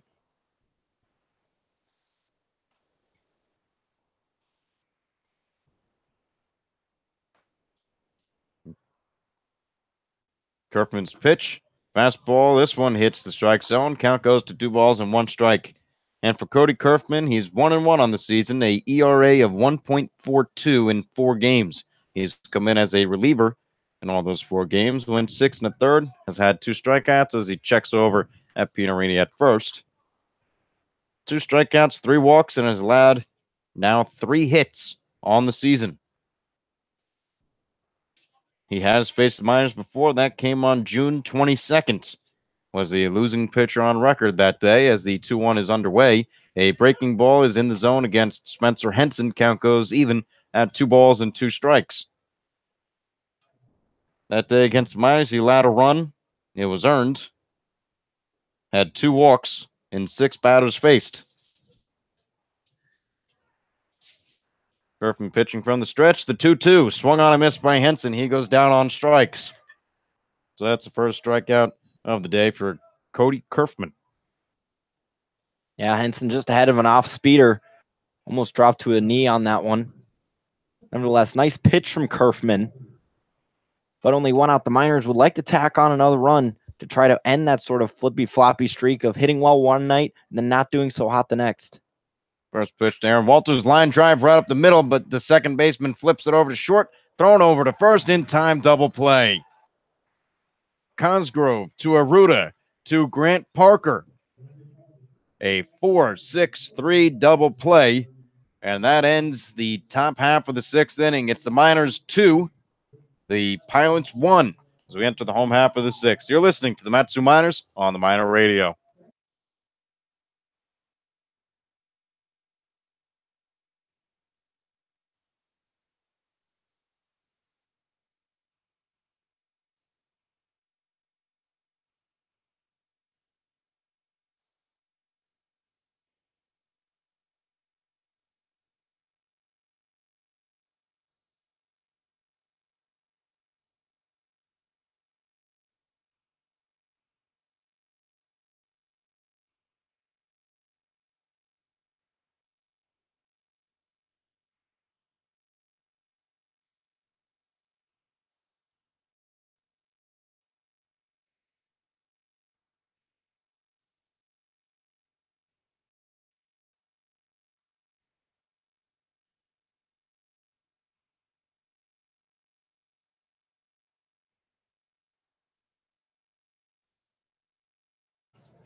It's the bottom of the 6th inning, as always, we'd like to thank our sponsors, the Napa Auto Parts of Alaska, and owner Jim Ruda.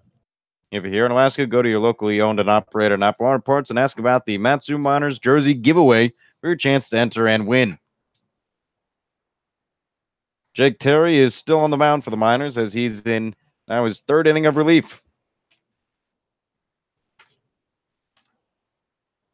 Terry so far pitched 2 innings.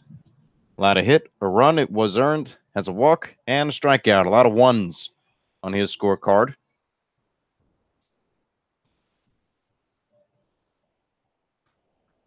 Jake Cosgrove, Braden Daniel, and Emilio Nogales due up here in the bottom of the 6th. Cosgrove was one who started a nicely turned 4-6-3 double play to end the top of the 6th inning. And Terry, ever since that first inning where he came in, sort of struggled giving up a run, has definitely settled into a groove and sort of that new relief spot where he was originally a starter on the Miners roster. But this long relief appearance almost simulates a start in some ways. First pitch to Terry, and he hits him.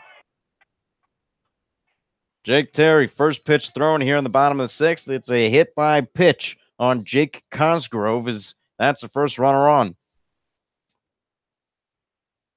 Never like to start an inning on the mound by hitting a batter, especially with a fastball on your first pitch. No, you do not. But I don't know. Maybe Walters didn't like the double play turned. Maybe not.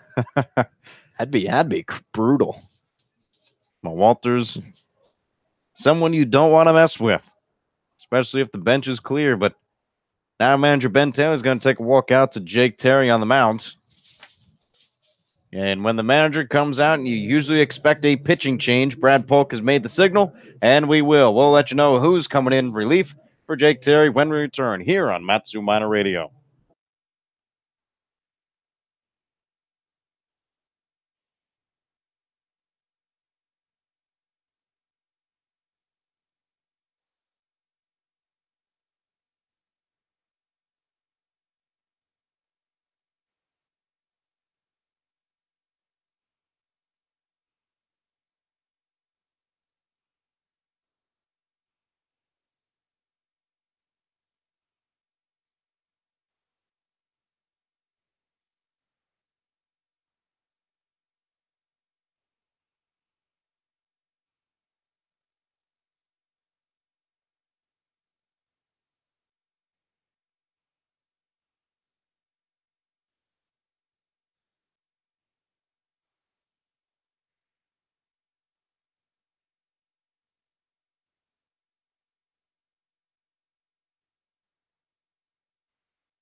So Jake Terry is done after 2 innings pitched. He allowed a hit. And as of right now, 1 run it was earned. The runner on first base in Jake Cosgrove will be his responsibility should he come around to score. But the responsibility of holding him on base is Sean Hughes. Hughes comes in relief for Terry, and Hughes, he was dominant since June 11th. 11th was the last time he let up a run until yesterday against the Oilers. He came in for 1/3 of an inning, allowed 3 runs, but only 1 was earned as a bunch of bad luck happened to plague him. But still, nonetheless, he's given an opportunity here to try to slam the door on the Anchorage Glacier Pilots as the Miners have a 2-1 lead here in the bottom of the 6th. First pitch from Hughes misses low and away into number 14, Braden Daniel. And for Hughes, this is a bounce back game, only getting through a third of an inning last time where he gave up 3 runs, only 1 of which were earned. Nevertheless, giving up 3 runs is never fun as a relief pitcher. Second pitch misses outside. Count goes to 2 balls and no strikes with nobody out here in the bottom of the 6th inning. So Hughes has been trusted now by skipper Ben Taylor late in games. He still has that trust as he enters the game. This one hits the zone. Count goes to 2 balls and 1 strike. And for Braden Daniel, he flew out to left field in the first inning, had a single in the 4th against Jake Terry. He came around to score. That's the Pilots' only run in the game as the 2-1 is underway. Misses outside. Count goes to 3 balls and 1 strike with nobody out. And it seems like the shortstop Drew Swift before that last pitch told Sean Hughes that, hey, mix up the timing of your pitches. Glance over at first or go faster to the plate so that way they can't time you up. 3-1 misses outside, and the stolen base attempt by Jake Cosgrove is not good, as that's just going to be a ball 4. So he ran all that way, but instead of getting a stolen base, he just gets to move over a base. That's what's credited in the scorebook. Emilio Nogales, a designated hitter, stands in. He's going on the left side. Now Hughes dealing with runners on first and second base with nobody out, bottom of the 6th. A bunt attempt from Nogales. He pulls it back, but it's on the outside corner for a called strike. So Hughes trying to work out of some trouble here. Scott Johnson is really allowing pitchers to go to that outer edge just off the plate, but he's been consistent with it, so pitchers know they're going to attack it. The 0-1 from Hughes, a breaking ball misses outside for ball one. So Henson is playing in on the grass. Tyler Bassetti is off the line at third. He walks in as the bunt is pulled back again, but it's for a called strike. So Sean Hughes in a good count. 1 ball, 2 strikes with runners at first and second. Hughes doing a nice job. That's his 2 strikes have been the 2 fastballs in that spot that Johnson is calling that Nogales doesn't think is going to be a strike. And if he starts to go around, if Dave Tompkins thinks he does, he'll punch him out. The 1-2 from Hughes, taken low and away for ball 2. And we say that now because back-to-back games, we've seen Dave Tompkins favor the pitcher. Anything swung on and pulled back by a batter, it has gone against them.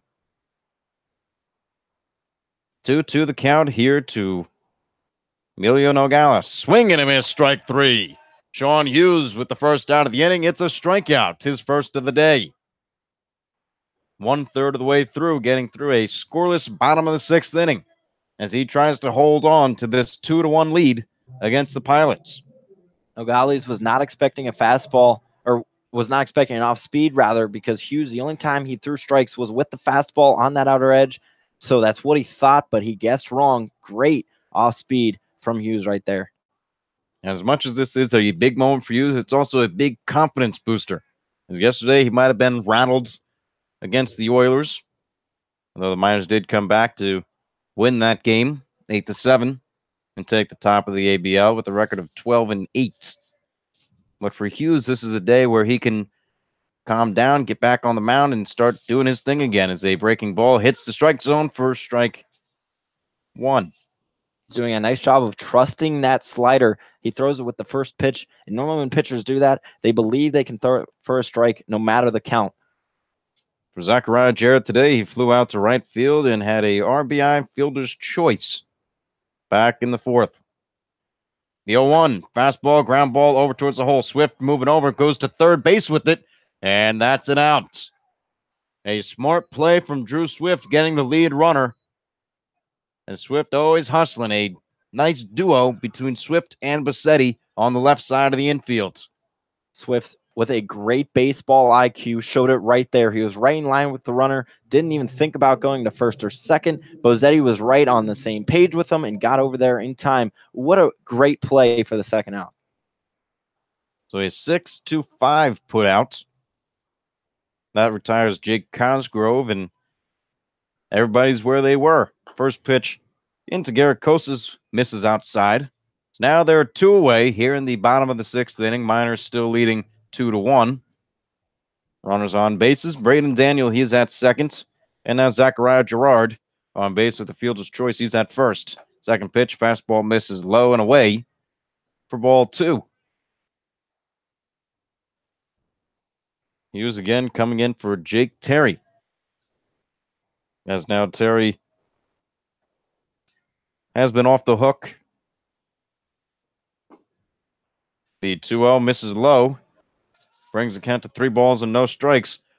With 2 outs in the bottom of the 6th. Runners on first and second.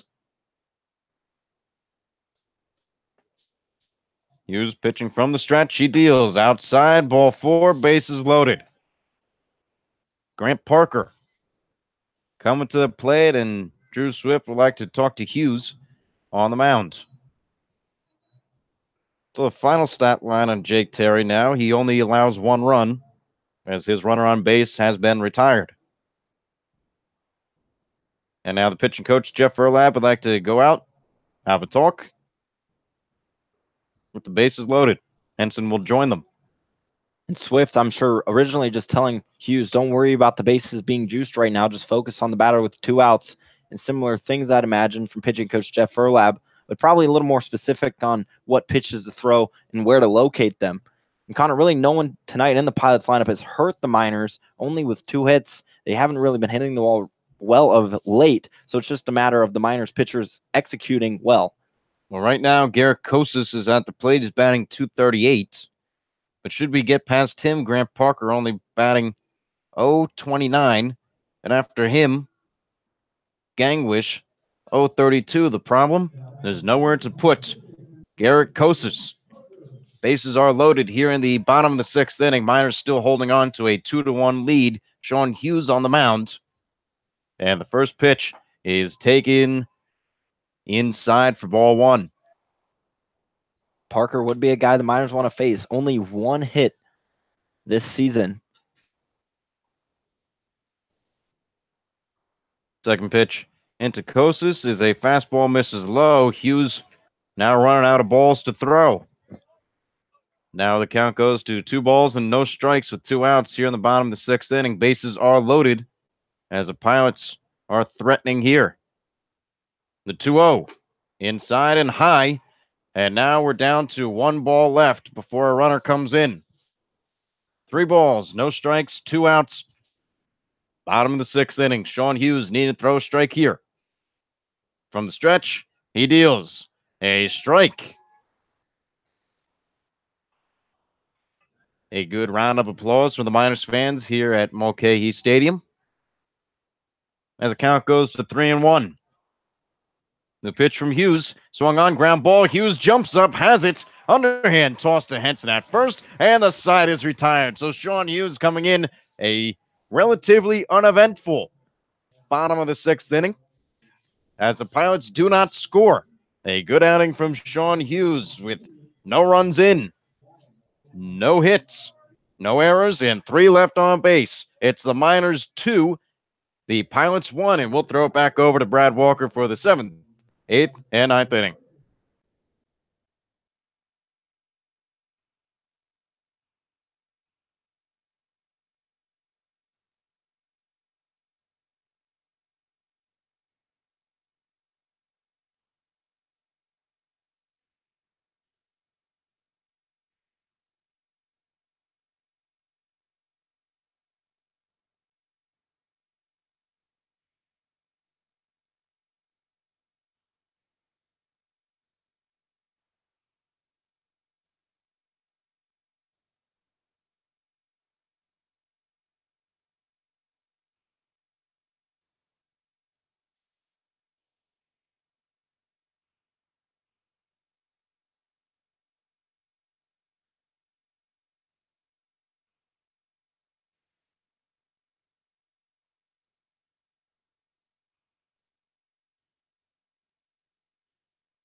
The Miners bring the bats back up here in the top of the 7th inning. They're leading the Pilots 2-1 currently after Sean Hughes worked the bases loaded but got out of it.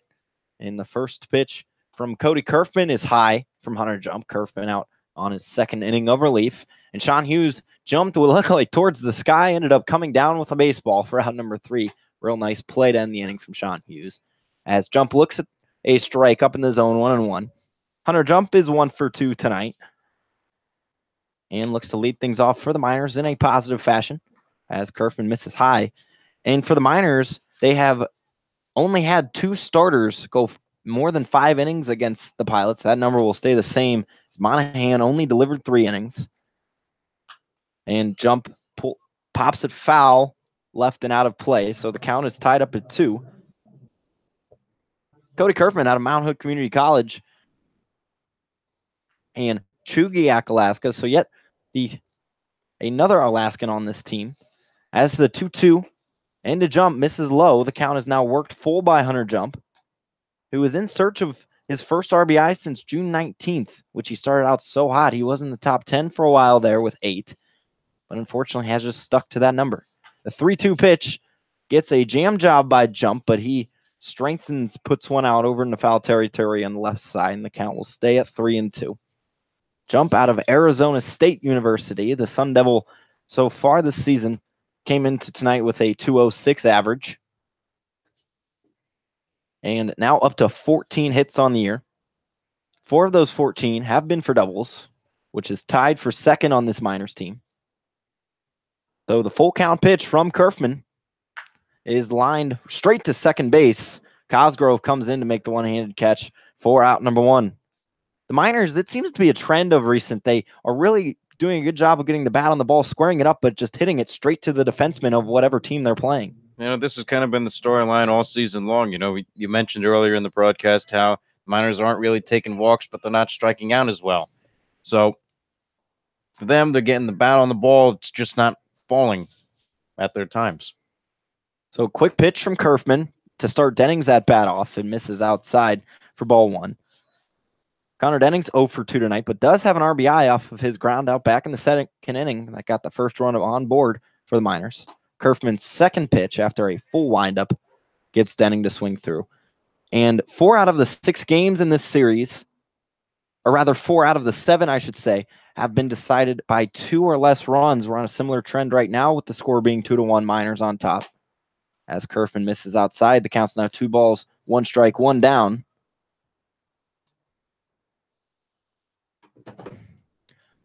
2-1's the count with 1 down here in the top of the 7th inning. Kerfman winds and delivers. He misses just outside. The count's now 3-1.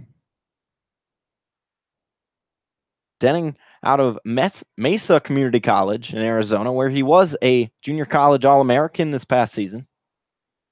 Kerfman deals the 3-1 to him, gets Denning to swing through, and that's the 5th time the Miners have struck out tonight, 2nd at the hands of Kerfman. Well, he still has another pitch to play with. That is true. Count is full. The pitch. Denning now will ground it over to second, scooping and throws over to first is Cosgrove. So Denning was out. My apologies to Connor Denning as it goes down to a 4-3 putout instead of a strikeout. Nevertheless, there's 2 outs in the inning. Like we said, they're putting the bat on the ball, and they're just not finding holes. And Braden Merritt will stand in, the left-handed hitting center fielder, with 2 down. Merritt has struck out twice tonight, and he looks to bunt for a hit, but it'll be dribbled foul back to the backstop. So he's down on the count 0-1. Had the Pilots a little off guard there with 2 outs, not really expecting Merritt to bunt. But he is one of the better bunters on this Miners team. And Merritt really, last 7 days, has been tearing it up, coming into tonight in the last 7 days as he looks at a ball outside, batting .286 with 2 RBIs on 4 hits. So really starting to find a groove as he moves into another part of the season. Nevertheless, the count's at 1-1 with 2 outs. Kerfman winds and deals. Merritt skies it into the left side of the infield. Coming in, calling everybody off is Kosas, and he'll grab it for out number 3. So the Miners are retired in order, but they still hold a 2-1 lead over the Pilots here and as we move into the bottom of the 7th on Matsu Miners Radio.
Welcome back into Mulcahy Stadium, where the Miners are leading the Pilots 2-1 currently, and we'll see a new man on the mound for the Miners. Nathan Bach will come in for relief. He's been pretty dominant for the Miners through 13 innings pitched. He's struck out 12, also has 2 saves to his name with a 1-0 record as well, has a 1.38 ERA, so the right-handed reliever out of Southeast Missouri State has been tearing it up for the Miners.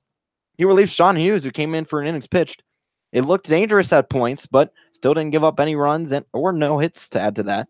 Did walk 2 and also had a strikeout. So Hughes did his job and Bach looking to do his. The Miners lead this as we head into the later part of this game, 2-1. Due up for the Pilots is Gangwish, Stegler, and Aruda here in the bottom of the 7th inning. So a righty on lefty matchup to begin the home half of the 7th.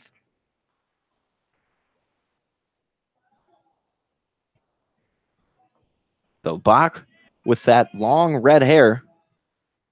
And the Miners starters in this past week really has been very good. Just over a 2 ERA with only 12 earned runs allowed, as they've given up the least overall. The pitchers have, I should say, with 61 coming into tonight. Now that totals up to 63. That's the least runs given up in the ABL as Bach misses outside with his first pitch to Gangwish. He winds and delivers. His 1-0 is swung through by Gangwish. The count's now 1-1. Gangwish has flown out twice tonight, once to the third baseman, Bo Zetti, in foul ground, and then over to Kona Quiggle. As Gangwish only 1 hit on the season, a 1-1. That misses low and in. So the count has now moved to 2 balls, 1 strike. Miners looking to increase their season series lead over the Pilots. Put it at 6-2. As they've won the past 3 and look to make it 4. Gangwish skies one foul and out of play on the left side. Bach's ahead in the count, 1-2. To the leadoff man for the inning, Gangwish.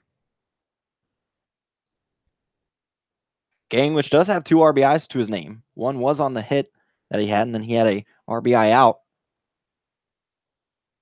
as well. Nevertheless, the count's tied up at 2 balls, 2 strikes. Bach long look in.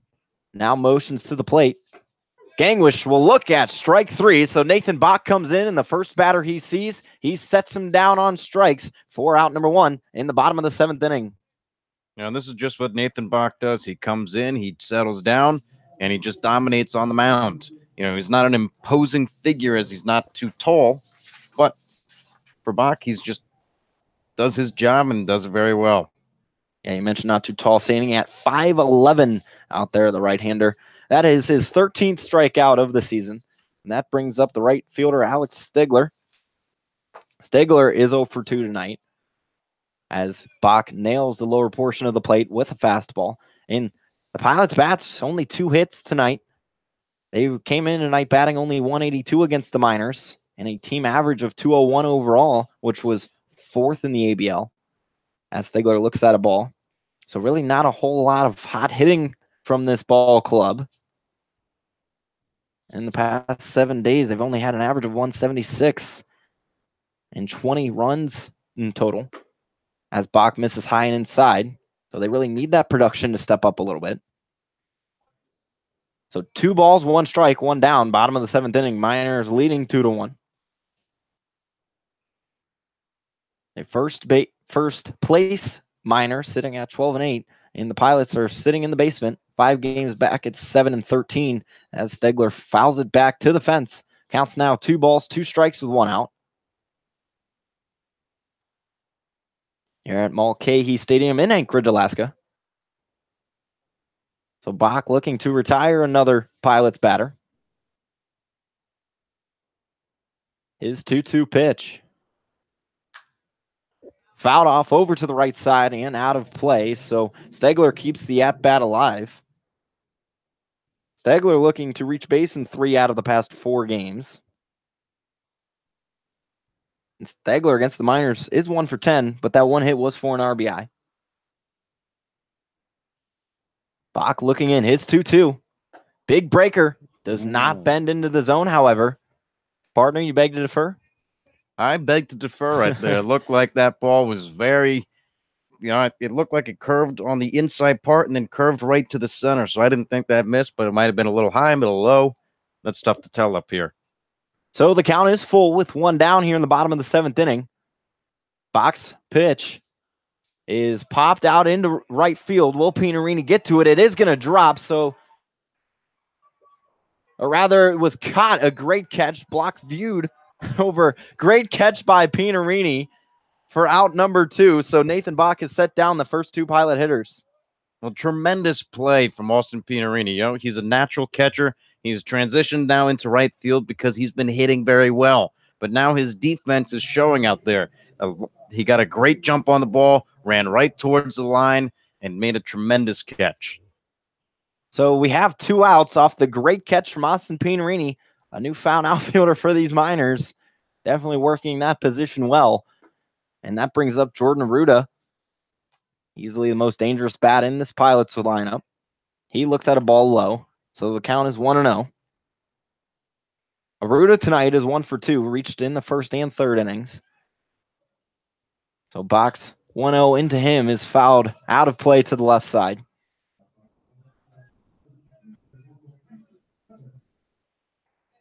So 2-1 is your score. The Pilots at bat, but they are trailing here in the bottom of the seventh inning. So Bach looking to do his job in a sort of setup man role. The 1-1 that misses low. Count is now 2 balls, 1 strike with 2 outs. Bozetti playing at the base at third. Other than that, really normal depth for the rest of the Miners defense. So Bach eyeing in, kicks and deals. Arruda, chopper over to first. Henson comes in to grab it. He'll make the play himself for out number 3. So Nathan Bach comes in and sets the Pilots down in order. They'll head into the 8th inning with a 2-1 lead on Matsu Miners Radio.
Swift, Quiggle, and Bozetti do up for the Miners. They'll face Cody Kerfman, who's in looking for his 3rd inning of work, the right-hander. And he'll miss well high and hit Drew Swift on the left shoulder, rather just missed him. It seemed like he went down and was going to tender to that shoulder. Nevertheless, it missed him high. So the count will go to 1-0. Drew Swift 0 for 1 today, reached on a walk and ended up coming around to score in his last at-bat in the 5th inning. He looks at a strike, counts now tied at 1. That was the last time the Miners scored, as we've only seen 2 runs for the Miners, 1 for the Pilots. A breaker, Drew Swift waits on it, but then flies it into right center field. Moving over is the center fielder and right fielder, but Gerard gets the better of Stigler, calls him off for out number 1. Swift did a nice job waiting on that one, Connor. Unfortunately, just couldn't quite get the barrel of the bat on it. No, couldn't get the barrel of the bat, but, he's been trying. He's been going over, and the hitting will come. So with 1 down, Kona Quiggle stands in, righty on lefty matchup. First pitch to Quiggle. He wanted to hold up, but that really his strength got the best of him. as Scott Johnson even just said he went around. So he's down the count 0-1.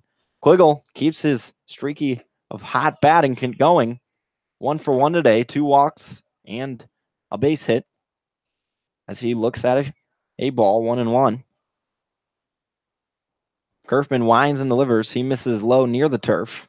So the count's at 2-1. Miners looking to rather stay on the top of the ABL and go 2 in a row win-wise. As Quiggle looks at a pitch outside, 3-1 is the count. Hitters count to Kona Quiggle with 1 down in the top of the 8th inning. Kerfman's 3-1 pitch. He misses outside. So for the 3rd time tonight, Kona Quiggle will reach on a walk. This is the 4th time he's reached in general in 4 at-bats. So Kona Quiggle doing a nice job not chasing after pitches. So that brings up Tyler Bozetti to the plate. That's Kerfman's first walk issued. With 1 out, Bozetti stands in. The right-hander is 0 for 3 tonight. And Quiggle's on the move, but Bozetti is swinging, hit and run situation. He pulled it left and foul. So it's the first strike. So got to wonder if the hit and run is still on for the Miners, as it was just showed off. Fortunately, Bozetti just in front of it, as that wind is really gusting in now from right field. But Kerfman working out of the stretch. He's had to do so now for the 2nd time in his 3 innings of work. So his 0-1 pitch misses high. Ganglish was up there. A little bit of a pitch out situation. The snap throw to first, not in time. Go back safely. So the count moves to 1-1. Quiggle aware, whenever you're able to go back running, you don't have a good jump on it. You're always being aware. You have to dive back, maybe have too far of a lead.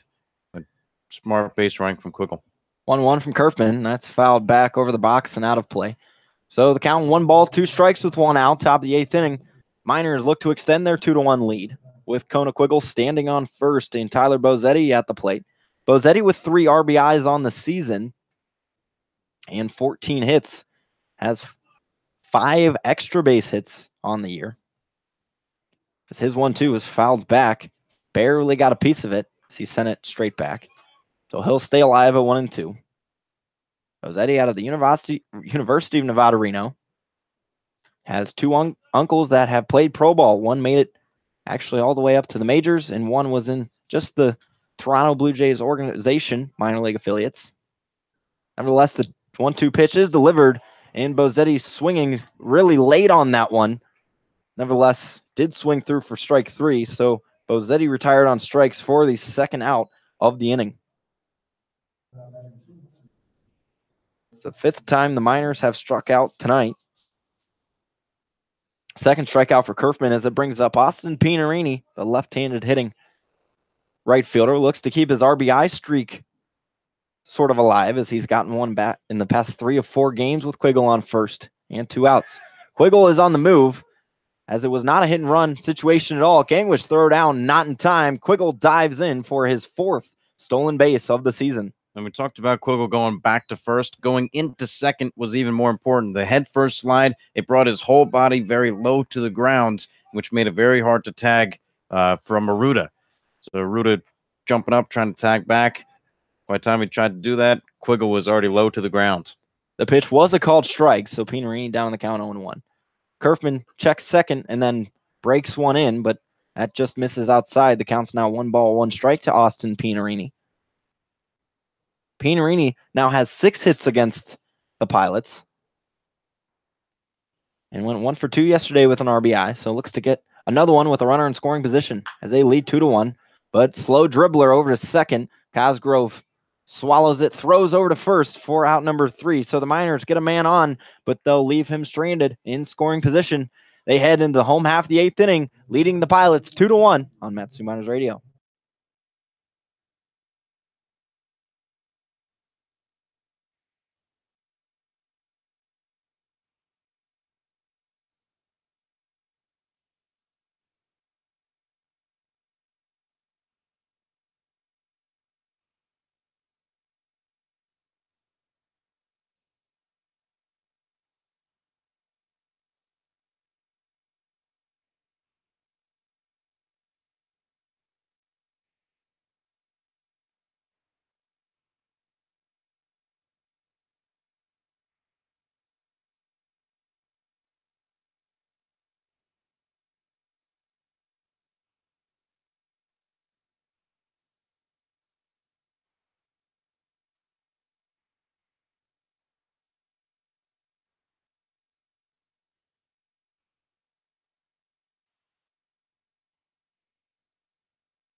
Nathan Bach back on the mound for the Miners in the home half of the 8th inning. They lead the Pilots 2-1 here at Mulcahy Stadium in Anchorage.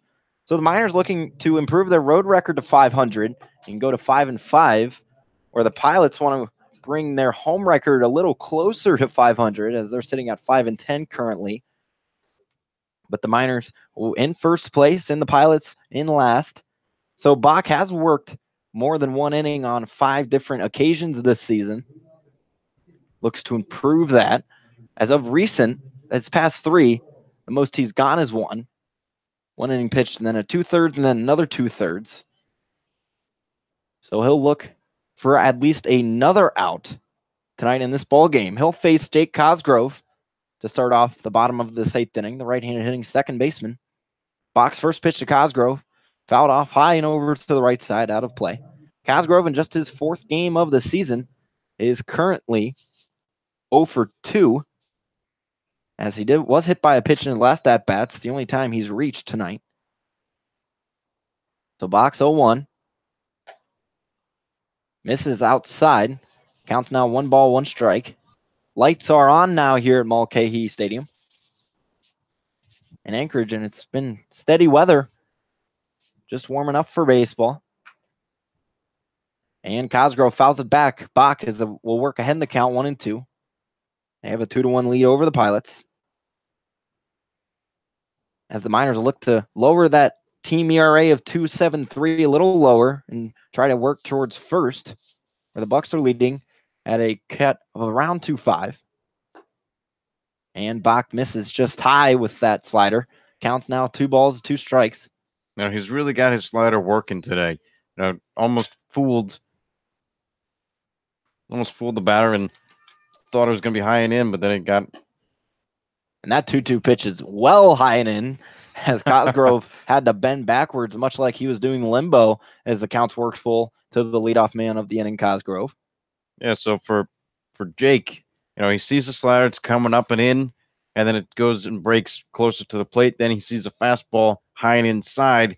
Now he's thinking that Bach is going to throw up and in, so he's keeping him off guard.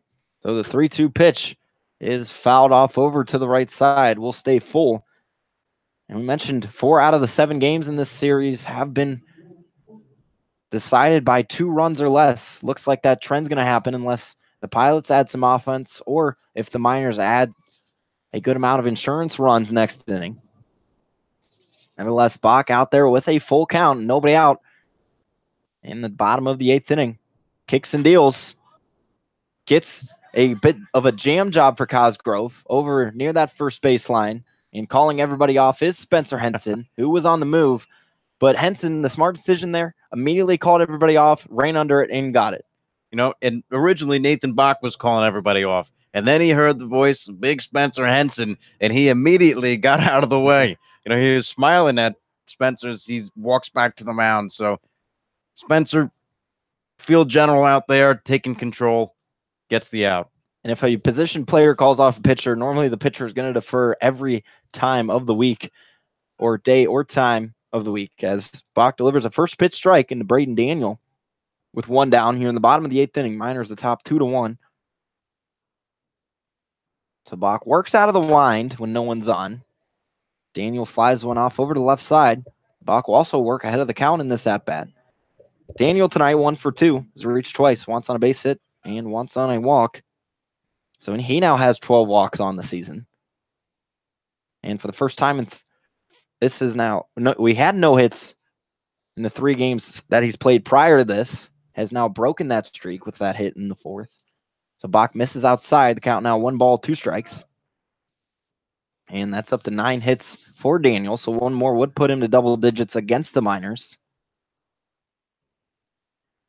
But Bach standing in, the reliable right-handed reliever. His 1-2. That one is rocketed down the right field line. That's going to get down for a hit and around first. Coming into second is Daniel. He'll be the tying run of this game as he comes aboard with only 1 down in the 8th inning.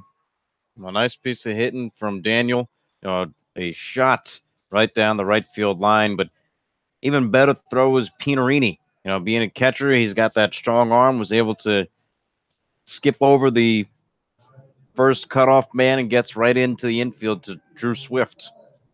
So Bach will work from the stretch for the first time tonight, and that is the tying run at the in scoring position on second. Go ahead, comes to the plate, and Emilio Nogales, he bats from the left side of the plate, and skipper Ben Taylor is going to make a quick adjustment. Looks like Spencer Henson will come to the mound to pitch, and he'll make a double switch here for the Miners. Nevertheless, while all this happens, we're going to take a quick break, and when we come back, we'll inform you about everything that's going on. Miners leading 2-1.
Welcome back into Mulcahy Stadium, where we see some moving parts here for the Miners. Spencer Henson will move to the mound. Walters will take off the catcher's gear and be the man at first base. And now a new man behind the plate coming off the bench is David Avitia. So he'll be the man catching the balls and strikes from Spencer Henson. For Henson, this is his third time of relief, and the Miners are 2-0 when he bats and hits.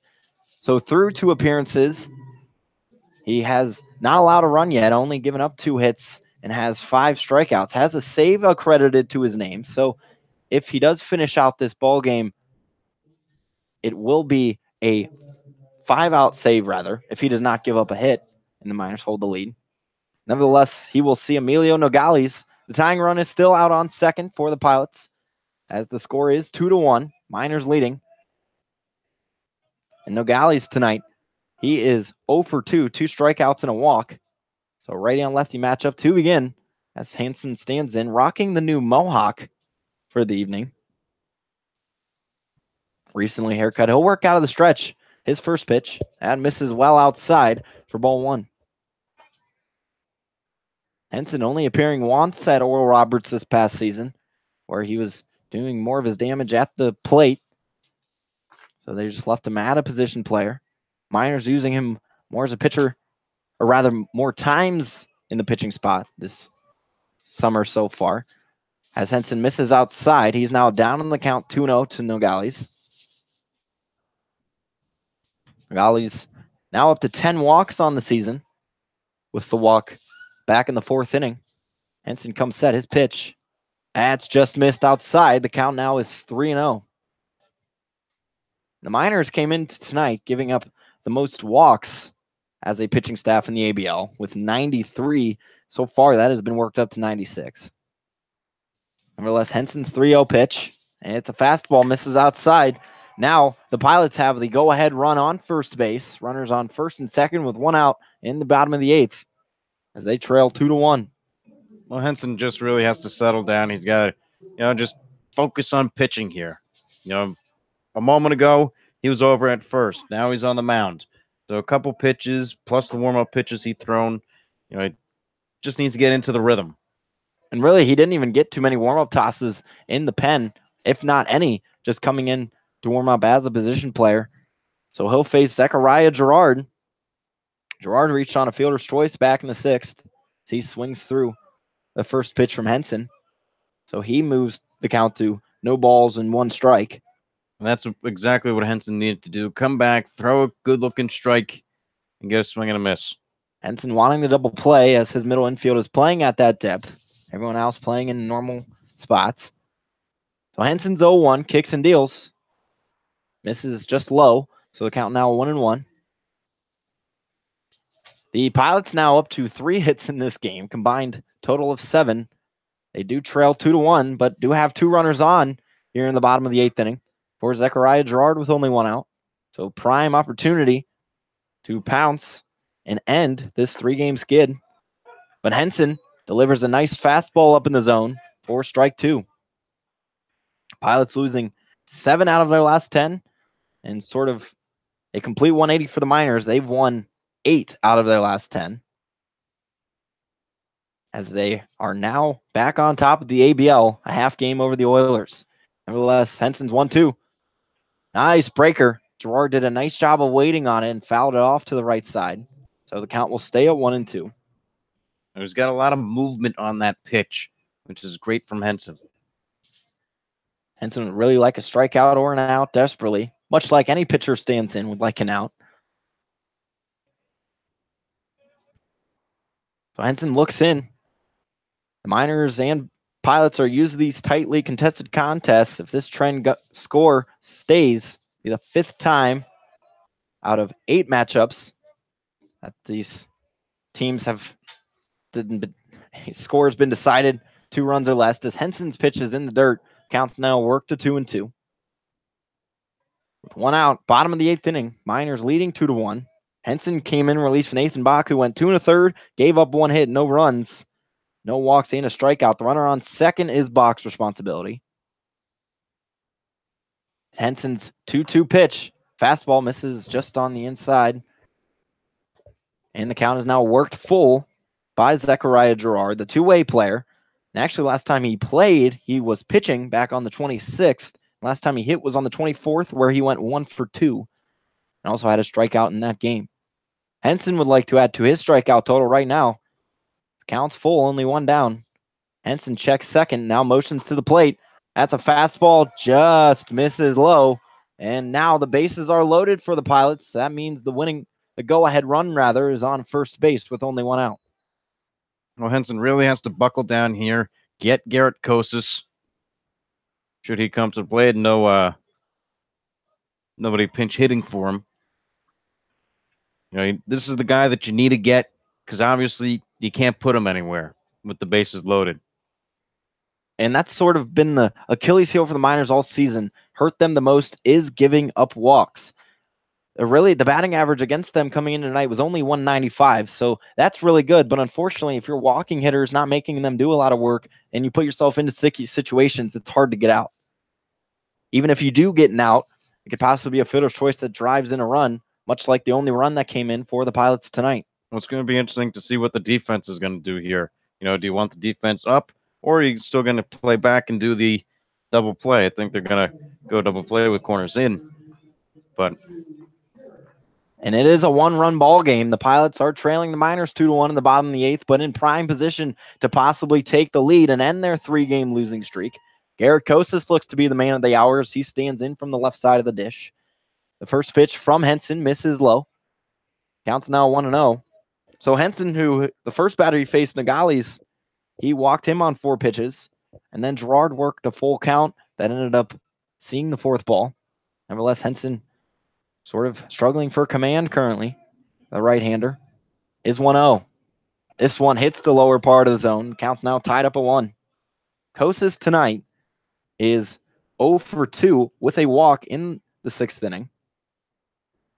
As I mentioned, not a lot of hitting going on for the Pilots with only 3 of them.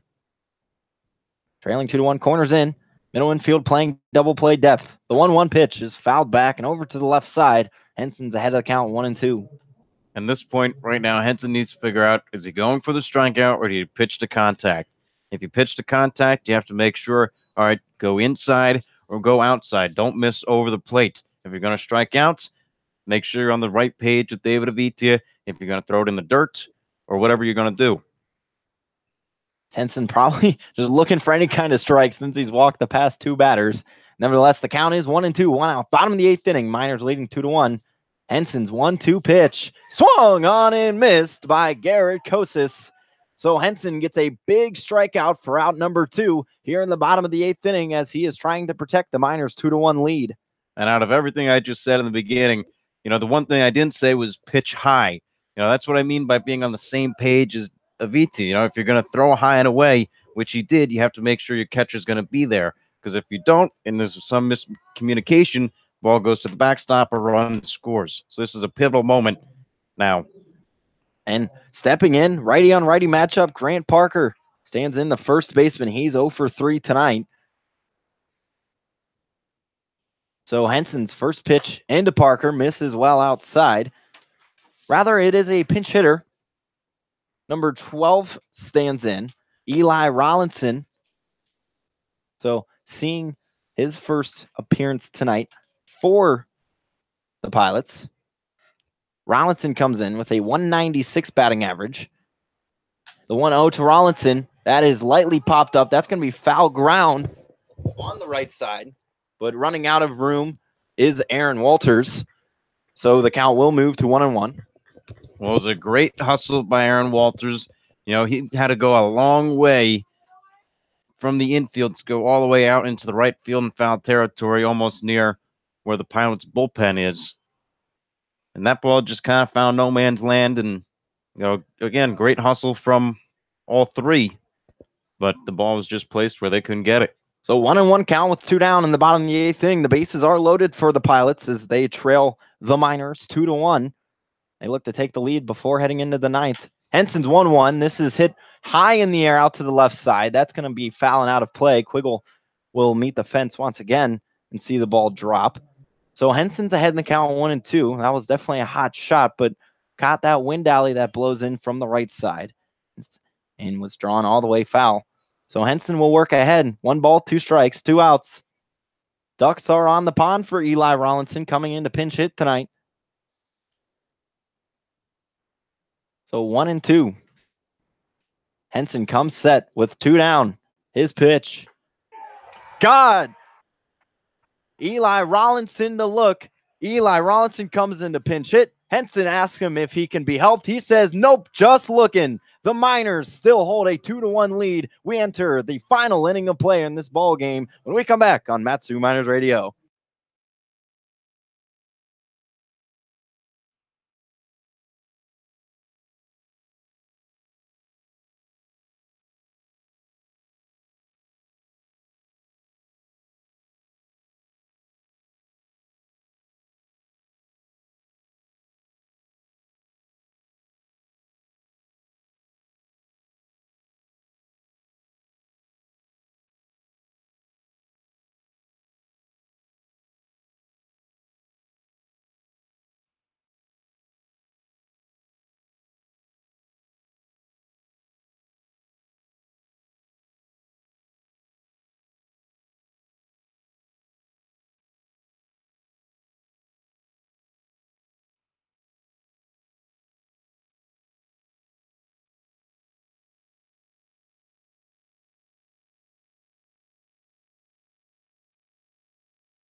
And we enter the final inning of regulation here at Mulcahy Stadium. Miners leading in a tight one, 2-1. It's been quite the pitcher's duel throughout the first 8 innings of this ball game. And Spencer Henson, who just worked his way out of a tough bases-loaded jam, got 2 crucial outs to preserve this Miners lead. As they see a new man on the mound, Anthony Mizrahi for the Pilots. As he's out of La Canada, California, and Cal Poly Pomona. This is going to be his 4th appearance. Throughout 3 and 4 innings pitched, he's give up 2 runs, both of which are earned, and 4 strikeouts and 4 walks. And both of those runs actually only came in his 2nd appearance. Last time he did pitch was against the Miners back on the 25th, where he went 2 innings of work, did not give up any runs, and allowed 1 hit and issued 1 walk, but did have 2 strikeouts in 9 batters faced. He'll see Henson, Walters, and I believe Avitia. Rather, we will let you know when that batter stands in. So Henson stands in. He just shut down the Pilots. He now looks to hurt them with the bat in his hand, the two-way player. So out on the mound is the right-hander Missouri. Comes in to relieve Kerfman here in the 9th inning. Miners leading 2-1.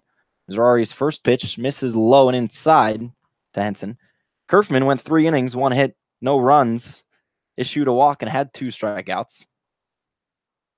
So the 1-0 count to Spencer Henson from Missouri is lined straight up the alley for a base hit for Spencer Henson to begin this 9th inning. That's back-to-back times now. Spencer Henson has led off an inning with a hit. Back in the 2nd, he had a double. And now in the 9th, he leads off with a single. Henson just really seeing the ball well. And this time going both ways as a pitcher and now again as a hitter. You know, we've said it before and we'll say it again. He's come into the season red hot from a very successful spring ball season, and he just will not stop hitting. So the first pitch into Aaron Walters, he swings through, got a piece on it, but it was caught by Ganglish. So the count's at 0-1. Walters tonight is 0 for 3 as he looks to add some insurance for the Miners with Henson standing on first off that leadoff single. Missouri from the stretch misses inside. The count's now at 1 ball and 1 strike. So the Miners, who average 4.4 runs per game and lead the ABL in 88 runs, are really scraping the bottom of the barrel for one tonight, only scoring 2 as they're leading 2-1. Missouri hits the upper part of the zone. The count has now moved to 1 ball and 2 strikes. Miners up to 5 hits. Missouri comes set, chest high, kicks and deals. Walters bounces one right back to him. Missouri's throw to second is well off the mark. That is going to leak into center field. So the Miners catch a break and now have their first 2 runners aboard to begin this 9th inning. Yeah, now things are starting to really go the way of the Miners. A big strikeout to end the inning, and now Henson with a hit. Walters gets on base. You know, we got a little something cooking here. And for the first time tonight, David Avitia will step in. Avitia came in to catch last inning, so that now eliminates the designated hitter as Henson hit, being the pitcher now. For any of those confused, as Walters, nothing really changes for him other than where he's playing at first base. So once again, you alleviate the designated hitter. Avitia will hit for jump, being the catcher, as Walters moved to first base, and Henson now pitching and hitting. Nevertheless, Avitia stands in, runners on first and second. In the top of the 9th inning, the Miners leading 2-1. Missouri's first pitch to Avitia misses inside. So the right-handed hitting catcher so far on the season's batting 186, has 16 hits, and also has produced 4 RBIs for the Miners. Would like to add one more, as Missouri's second pitch to Avitia is a breaker that hits the inner part of the zone. Counts now 1-1.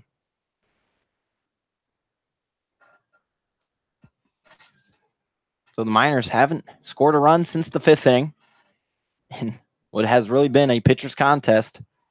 Missouri's 1-1 pitch with runners on first and second. Avitia decided to swing at that real late, so it's dribbled foul over to the right side. And now he's down on the count 1-2. Avitia going with the batting gloves once again tonight. We saw him do it for the first time, as he said, for the first time in a long time last night.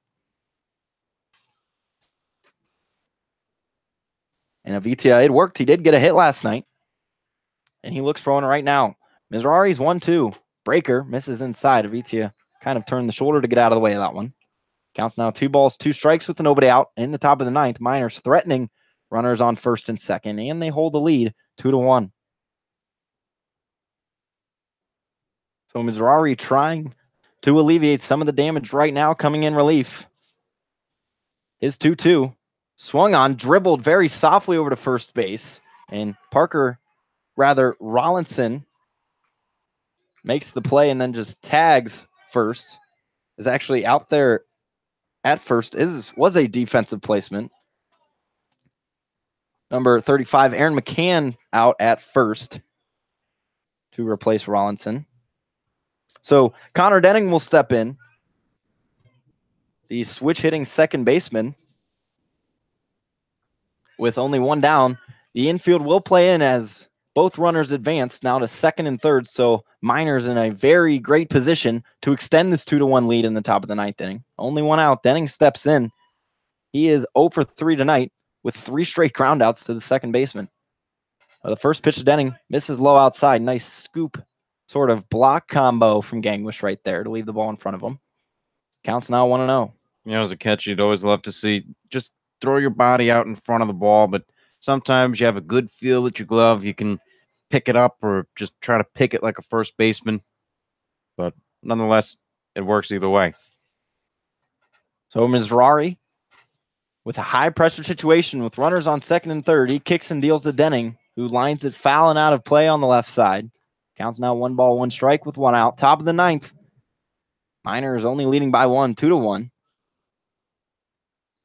With the series at 5-2 right now, the Miners look to improve that to 6 wins, opposed to the Pilots 2. As the Miners also looking to win 4 in a row against the Pilots and keep that first place title in the ABL currently. But the Pilots want to start working their way back into the thick of things as they're 5 games out in last place. Nevertheless, Mizrahi's 1-1, misses low to Denning. As the count's now 2 balls and 1 strike. Denning looking to move his RBI total to more than 1, as it just sits at 1 right now. But first base is open, so Mizrahi can pitch around Denning if he chooses so. Nevertheless, he kicks and deals. Denning will look at it. It's right in the zone. Counts now 2 balls and 2 strikes with 1 down to Connor Denning. Denning with the infield in. Just really a hard ground ball would have a great chance of getting through, as it would be a tough play for any of one of these Pilots infielders. Nevertheless, Mizrahi comes set from the chest. His 2-2. Looked at by Denning. It was outside for ball 3. The count now has been worked full. So got to wonder if Mizrahi is going to deal Denning a strike here with first base open. Well, I think you want to try to get Connor Denning because you're sort of dealing with the bottom of the Miners order. People who have gotten hits but have struggled as of late. They want to get through this type. Mizrahi's 3-2, misses low in the turf. So Connor Denning draws his 4th walk of the season for the Miners, and the Ducks are all on the pond for the Miners with Braden Merritt stepping to the dish. And for Merritt, he's turned it around as of late.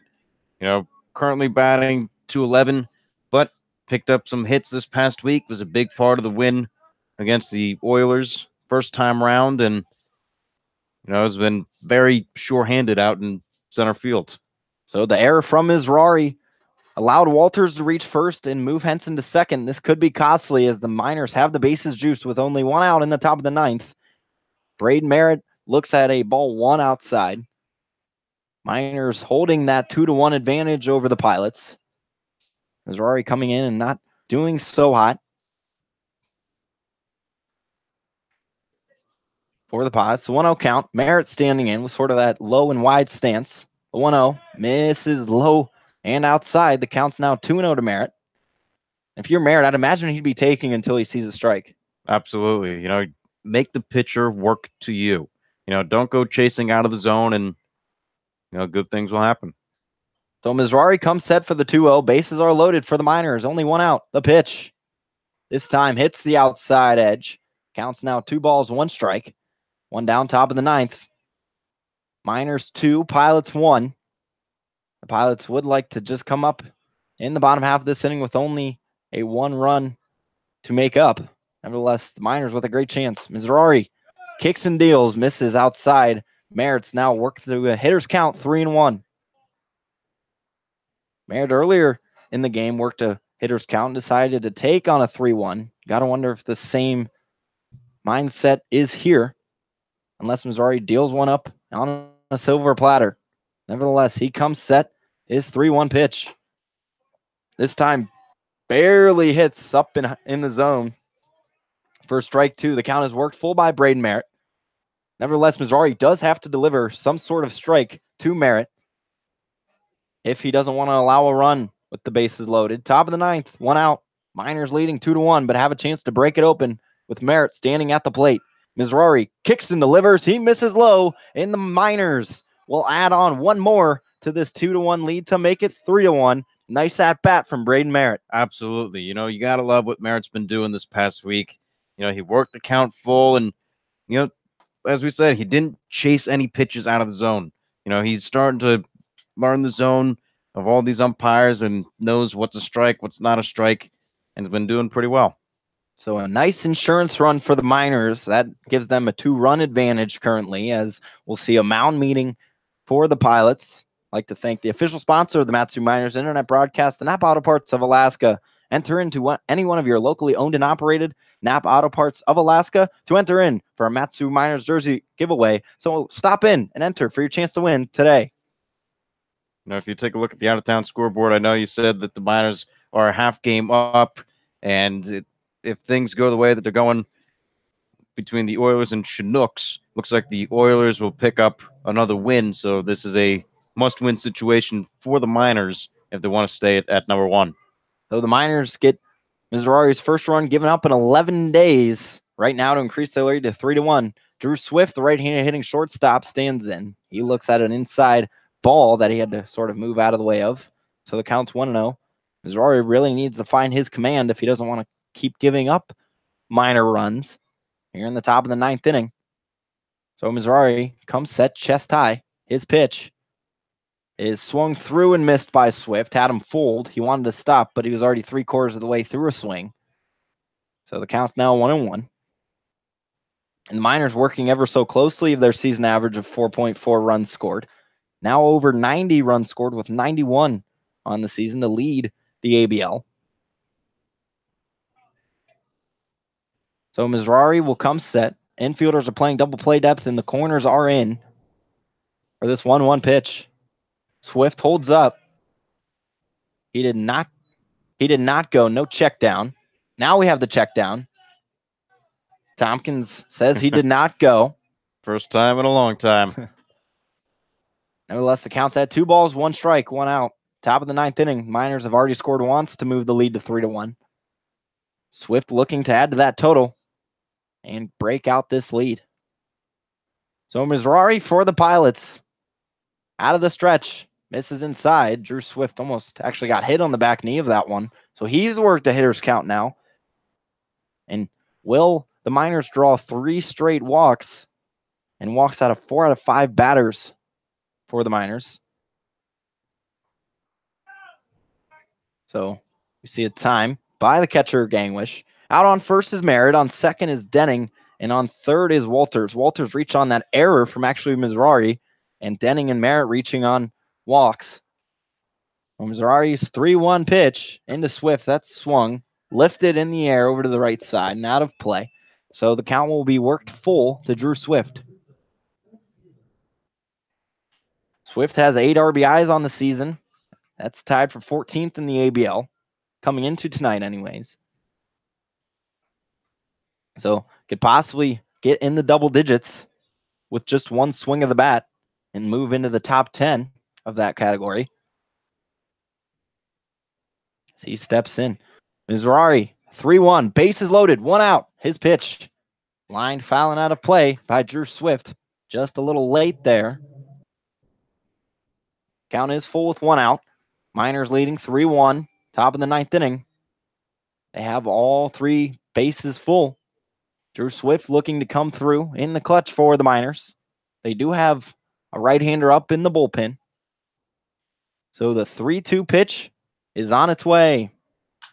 And Swift likes fouling it over to that right side. But hey, when you have 2 strikes, you don't have the perfect pitch. That's all you need to do. Yeah, just keep on getting the bat on the ball. Try to get it in fair territory. Find a hole. But if not, just stay alive. The longer you're in at the plate, the better your chances are of getting on base. So the Miners trying to win 4 in a row against the Pilots. They have a great chance right now with the bases loaded. Missouri's full count pitch is looked at in the turf by Drew Swift. So another run will score. as Gangwish checks down. He thought that Swift may have went as he tried to tag Aaron Walters at the plate. Nevertheless, it was a ball 4. So the Miners yet again walk in another run. The lead is up to 4-1 against the Pilots. That is 3 straight walks issued by Anthony Mizrahi. 7 on the night for the Pilots, who came into tonight only with the second most walks, 84. They're up to 87. They only trail the Miners. Nevertheless, only 1 out still with the top of the order now for the Miners. And Kona Quiggle, he looks at a ball outside. And just to go back to what that play was from Gangwish, he thought should Swift have swung, it's going to be a strikeout, and then it would have been a stolen base kind of situation for Walters. And the 1-0 is missed again by Mizrahi. Count now 2-0 to Quiggle, who's no stranger to walks this game, has 3 of them, has reached in all 4 of his at-bats, 3 on walks, 1 on a hit back in the 5th. So then Gangwish made sure to get the ball and then tag Walters, but of course it was a walk. And Mizrahi misses once again, so the count is now 3-0 to Kona Quiggle. And Quiggle, who came in tonight with a .357 on base percentage, that is going to go up very nicely, reaching 4 times tonight. Nevertheless, the bases are loaded. Only 1 out in the top of the 9th. The Miners have already added 2 more, 4-1. They look to do more. Mizrahi, he's down in the count 3-0. And he'll walk in yet another Miners runner. So 4 walks in a row have accounted for 3 runs, and the Miners in lead is now 5-1. Well, if anything, this is going to help the Miners' walk count on the season. They're in the basement of the ABL and that, and obviously that's going up. So that's going to call some attention and a pitching change. So we'll see a new Pilots pitcher come onto the mound, and we come back on Matsu Miners Radio. Miners leading the Pilots 5-1 in the top of the 9th. They look to keep things going. There's only 1 out, and the base is loaded, so keep it here.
After the Miners draw 4 straight walks from Anthony Mizrahi, Zach Presno will come in to relieve him here in the top of the 9th inning, and the Miners leading 5-1.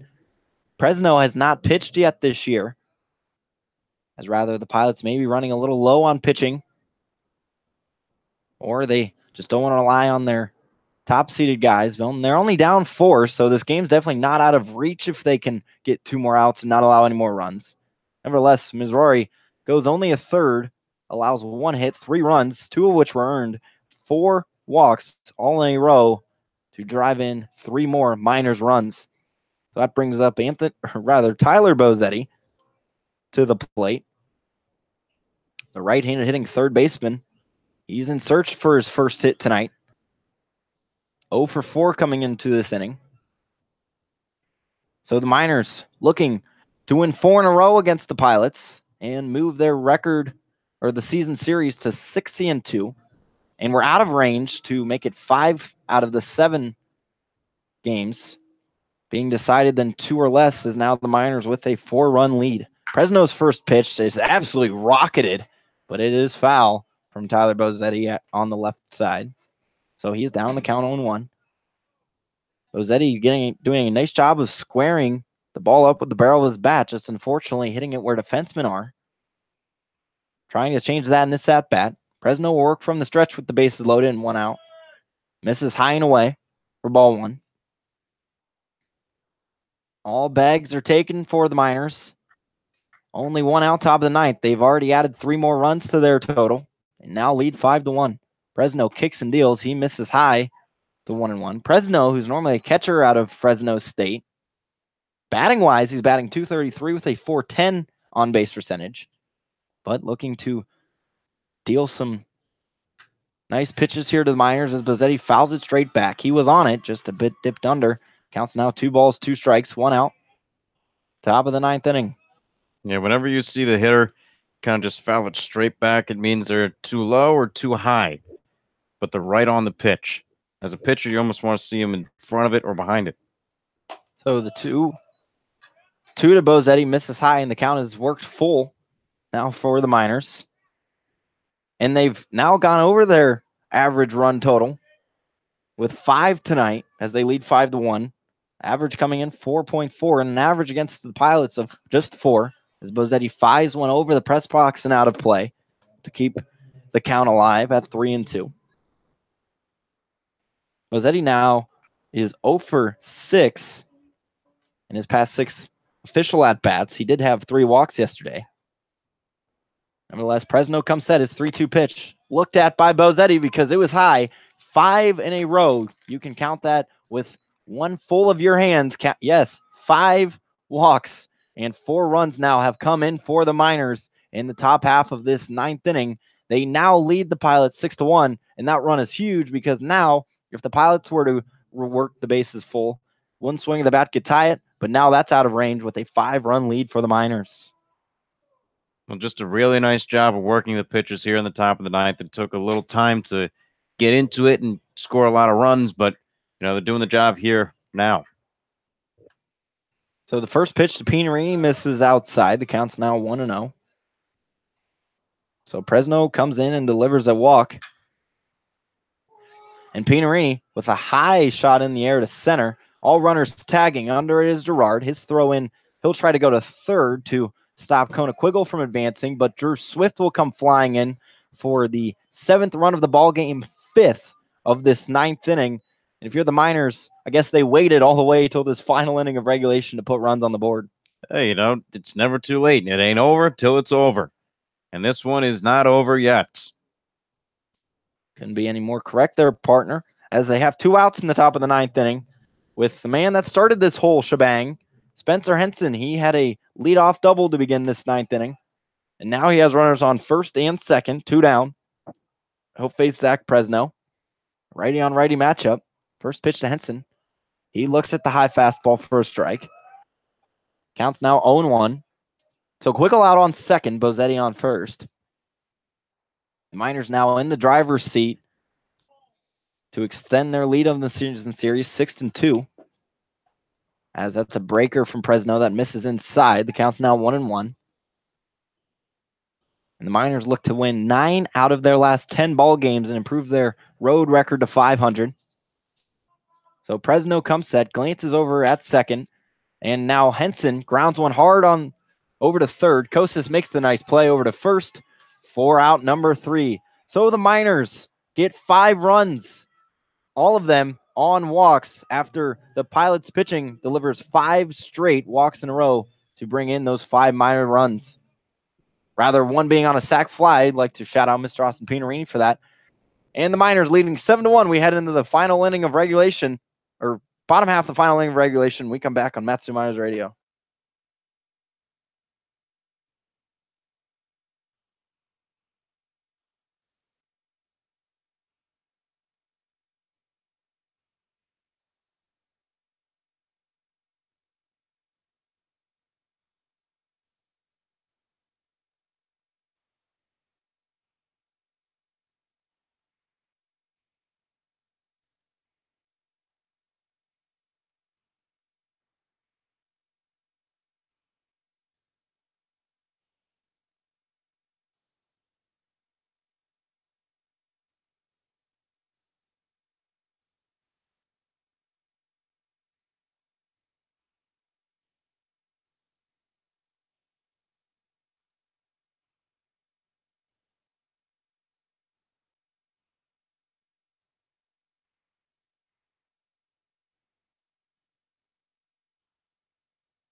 The Pilots are down to their final 3 outs here in the bottom of the 9th inning, and they'll need a tall task to keep this one going as the Miners sit on top of them 7-1.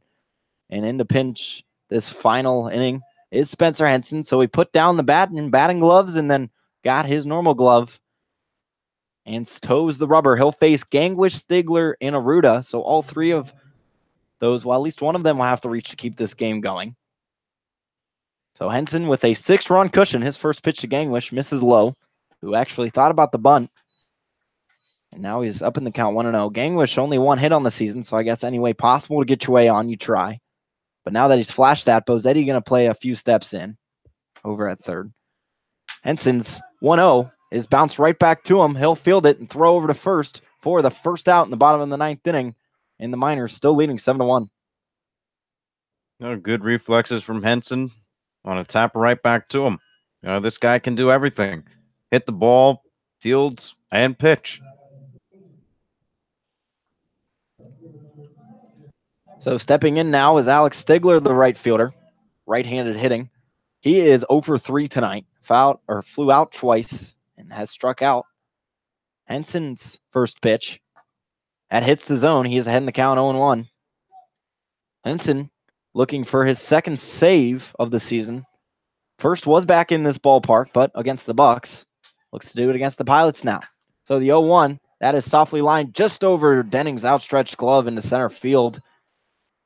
And the Pilots get their first man on in the bottom of the 9th inning with 1 down. That's going to be their 4th hit of the night. They still trail 7-1, but that gives them a little sense of hope. That brings up Jordan Aruda, who is 1 for 3 tonight. Reached on a walk and a base hit. He now has a man on first. It's a little wise down the way until we get to the tying run to the plate. Nevertheless, got to start somewhere if you're the Pilots. So Henson comes set. His first pitch. That misses outside. Counts now 1-0. Some slight drizzles coming down here in Anchorage. Seen it a few, been spotty a little bit tonight. Comes out here in the bottom of the 9th. Henson looks in, now motions to the plate. Aruda's swinging. Towers it over to the left side of the outfield. Moving over near the left field line is Koenig-Wiggle for out number 2. So the Pilots are down to their final out here in the bottom of the 9th inning, trailing 7-1. That brings up Jake Cosgrove. He's their last hope. He's reached once tonight on a hit by pitch back in the 6th inning. Other than that, he's gone out all other 3 times. So technically 0 for 3 tonight in his 4th game of ABL action out of Seattle University. He does have a runner on first with 2 down in the bottom of the 9th. Nonetheless, Henson looks to shut down the door and send the Miners home happy tonight. So a runner will be on the move, but Cosgrove skies it into shallow right field. Under it is Denning, and he makes the catch for out number 3. And the Miners will hold that first place lead in the ABL with this tonight's win 7-1 over the Pilots. The Miners with this win improved to 13-8 and now 5-5 on the road. And the Pilots dropped to 7-14 and 5-11 at home. Season series wise, the Miners now on top 6-2 with a plus 16 differential. And now they have won the past 4 innings. So the Miners scoring 7 runs on 5 hits. They did have an error tonight. And the Pilots had 1 run, only 4 hits. They also had an error as well. The winning pitcher tonight will go down as Jake Terry, who came in relief of Nolan Monahan. And the losing pitcher this evening will be Dalton Chapman. And coming in to make the 5-out save is Spencer Henson. But once again, the Miners improve to 13-8, and the Pilots dropping to 7-14. Connor, no post-game show tonight, so final thoughts on tonight's game. Well, just a really great job from Henson tonight.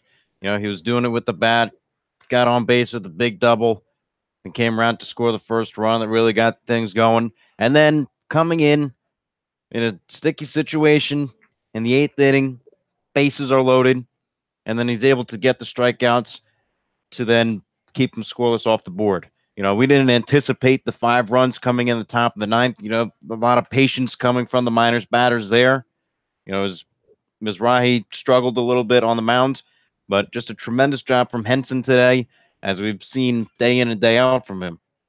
And now that improves the Miners to 32 runs in the past 4 games, doing an absolute great job of bringing guys around and scoring. So for the final time tonight, the ABL leading Matsu Miners improved their record to 13-8 with a 7-1 victory over the Anchorage Glacier Pilots. For Connor Mills, this is Brad Walker, and it's been a pleasure.